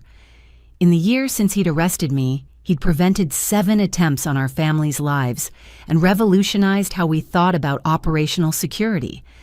Furthermore, Hawkins continued, the International Security Cooperation Initiative under General Matthews' leadership will expand to include family integration units from allied nations. The ghost family concept goes global. Applause rippled through the audience, but I was watching my family's faces. My parents, now in their mid-70s, wore expressions of quiet pride. They'd found new purpose in their golden years, their experience invaluable in navigating the complex world we inhabited. Sarah had become one of the world's foremost experts on legal frameworks for intelligence operations. Her work had closed dozens of loopholes terrorists once exploited. Robert's financial analysis had traced and frozen over $2 billion in illicit funds. Even Aunt Patricia had found her calling her society connections, revealing intelligence that no satellite could capture.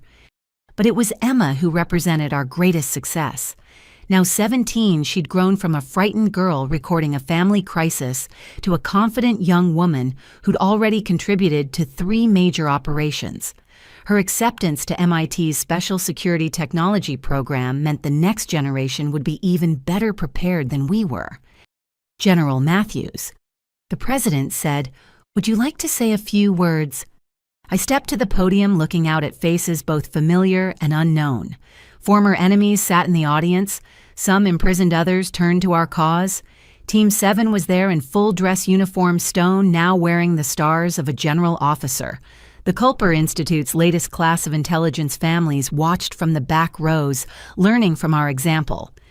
1 year ago, I began. My brother arrested me for impersonating a military officer. He was wrong about the crime, but right about one thing. I had been impersonating someone. I'd pretended to be alone, convinced that isolation meant strength, that protecting my family meant keeping them in darkness. I paused, meeting Marcus's eyes. His investigation, painful as it was, revealed a fundamental truth. Secrets are only as strong as the trust that protects them. My family's strength wasn't in what they didn't know. It was in who they were willing to become when the truth emerged. Murmurs of agreement came from the intelligence families present. They understood the weight of secrets, the cost of silence. Today, we stand not as the exception, but as the example. The Matthews family proves that civilians can bear the weight of classification, that families can be operational assets rather than vulnerabilities, that love and duty need not be separated.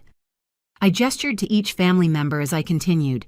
A detective who became a security director, a lawyer who became an international legal architect, a financial advisor who became a terrorist funding expert, parents who became advisors to a new generation, a teenager who became a technical operations specialist, even an 87-year-old grandmother who proved that courage has no expiration date.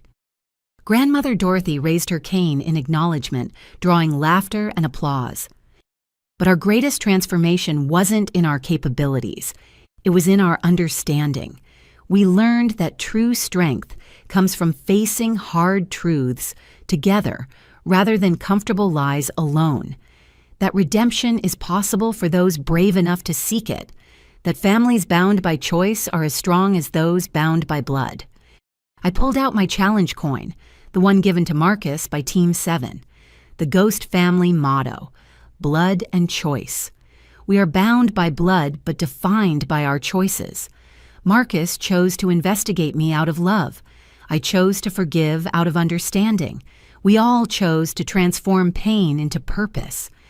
The audience was silent, now absorbing the words. To those watching who carry classified burdens, who lie to loved ones to protect larger truths, who sacrifice connection for security, know that there's another way. The shadows need not be lonely. The weight need not be carried alone. I looked directly at the cameras, knowing that somewhere other intelligence officers were watching with their families. And to those who've been kept in darkness, who've wondered why their loved ones disappeared into vague government work, understand that their silence was its own form of love. They protected you the only way they knew how. But now, if you choose, you can stand beside them. The president joined me at the podium. The Matthews family has given us a gift, proof that our greatest asset isn't technology or tactics, but the bonds between people willing to serve. Today, we don't just honor them, we follow their example. As the ceremony concluded and we mingled with guests, a young woman approached hesitantly. She wore the uniform of an Air Force captain, her intelligence insignia newly pinned. General Matthews, I'm Captain Jessica Chen. My husband doesn't know what I really do. After today, do you think he could handle the truth? Before I could answer, Marcus appeared. Captain, the truth is never as damaging as the lies we tell to avoid it. I nearly destroyed my family trying to uncover my sister's truth. If I'd simply trusted, asked, communicated... He shrugged. The path is harder when you walk it alone. But some secrets, she began, are meant to be shared with those who've earned the right to know them. Sarah interjected, joining us. The legal framework exists now. The Culper Institute can train families. The only question is whether you're brave enough to try. As the captain walked away thoughtful, I realized this was our true legacy. Not the operations we'd run or the threats we'd stopped, but the path we'd blazed for others to follow. Emma appeared with her ever-present tablet. Aunt Clem's social media is exploding. #GhostFamily is trending globally. Thousands of intelligence officers are sharing their own struggles with secrecy and family. Let them share, I said. It's time these stories came into the light. That evening, we held a private gathering at our secure facility. No cameras, no dignitaries, just the Matthews family and our extended operational family. The walls displayed photos from the past year, training exercises, successful operations, quiet moments between missions. A toast my father proposed, raising his glass, to transformation through truth, to redemption through action, to families who choose to face the darkness together. Together we echoed the word, carrying weight earned through blood tears and triumph. Marcus pulled me aside as the celebration continued. You know this is just the beginning, right? Every intelligence family, we train every operative who chooses transparency over isolation. They're all going to face what we faced. But they won't face it alone, I reminded him. They'll have the roadmap we created, the support structures we built, the proof that it's possible. The Matthews model, he mused, from family disgrace to international example in 1 year. From betrayal to belonging, I corrected. You taught us that, Marcus, that even our worst moments can become catalysts for transformation. Grandmother Dorothy approached, moving slowly but determinedly. You know what your grandfather would say about all this? That we've compromised operational security on a massive scale, I suggested. That we've finally understood what he always knew, she corrected. The mission matters, but the people accomplishing it matter more. He'd be proud of what we've become. As the evening progressed, I found myself on the observation deck looking out over the lights of the city we protected. A year ago, Those lights had seemed distant, separated from me by walls of secrecy. Now they felt connected, part of the larger community we served openly. "No regrets?" Hawkins asked, joining me. "None," I said firmly. "Every choice led us here, to a place where families don't have to choose between truth and safety, where service doesn't require isolation, where even our failures can become foundations for something better." "The war came home," she observed, "and home transformed the war." I thought about all the intelligence families who would follow our path, the operations that would be strengthened by family support, the lives that would be saved by our example. "Let them come," I said quietly. "The threats, the challenges, the impossible choices.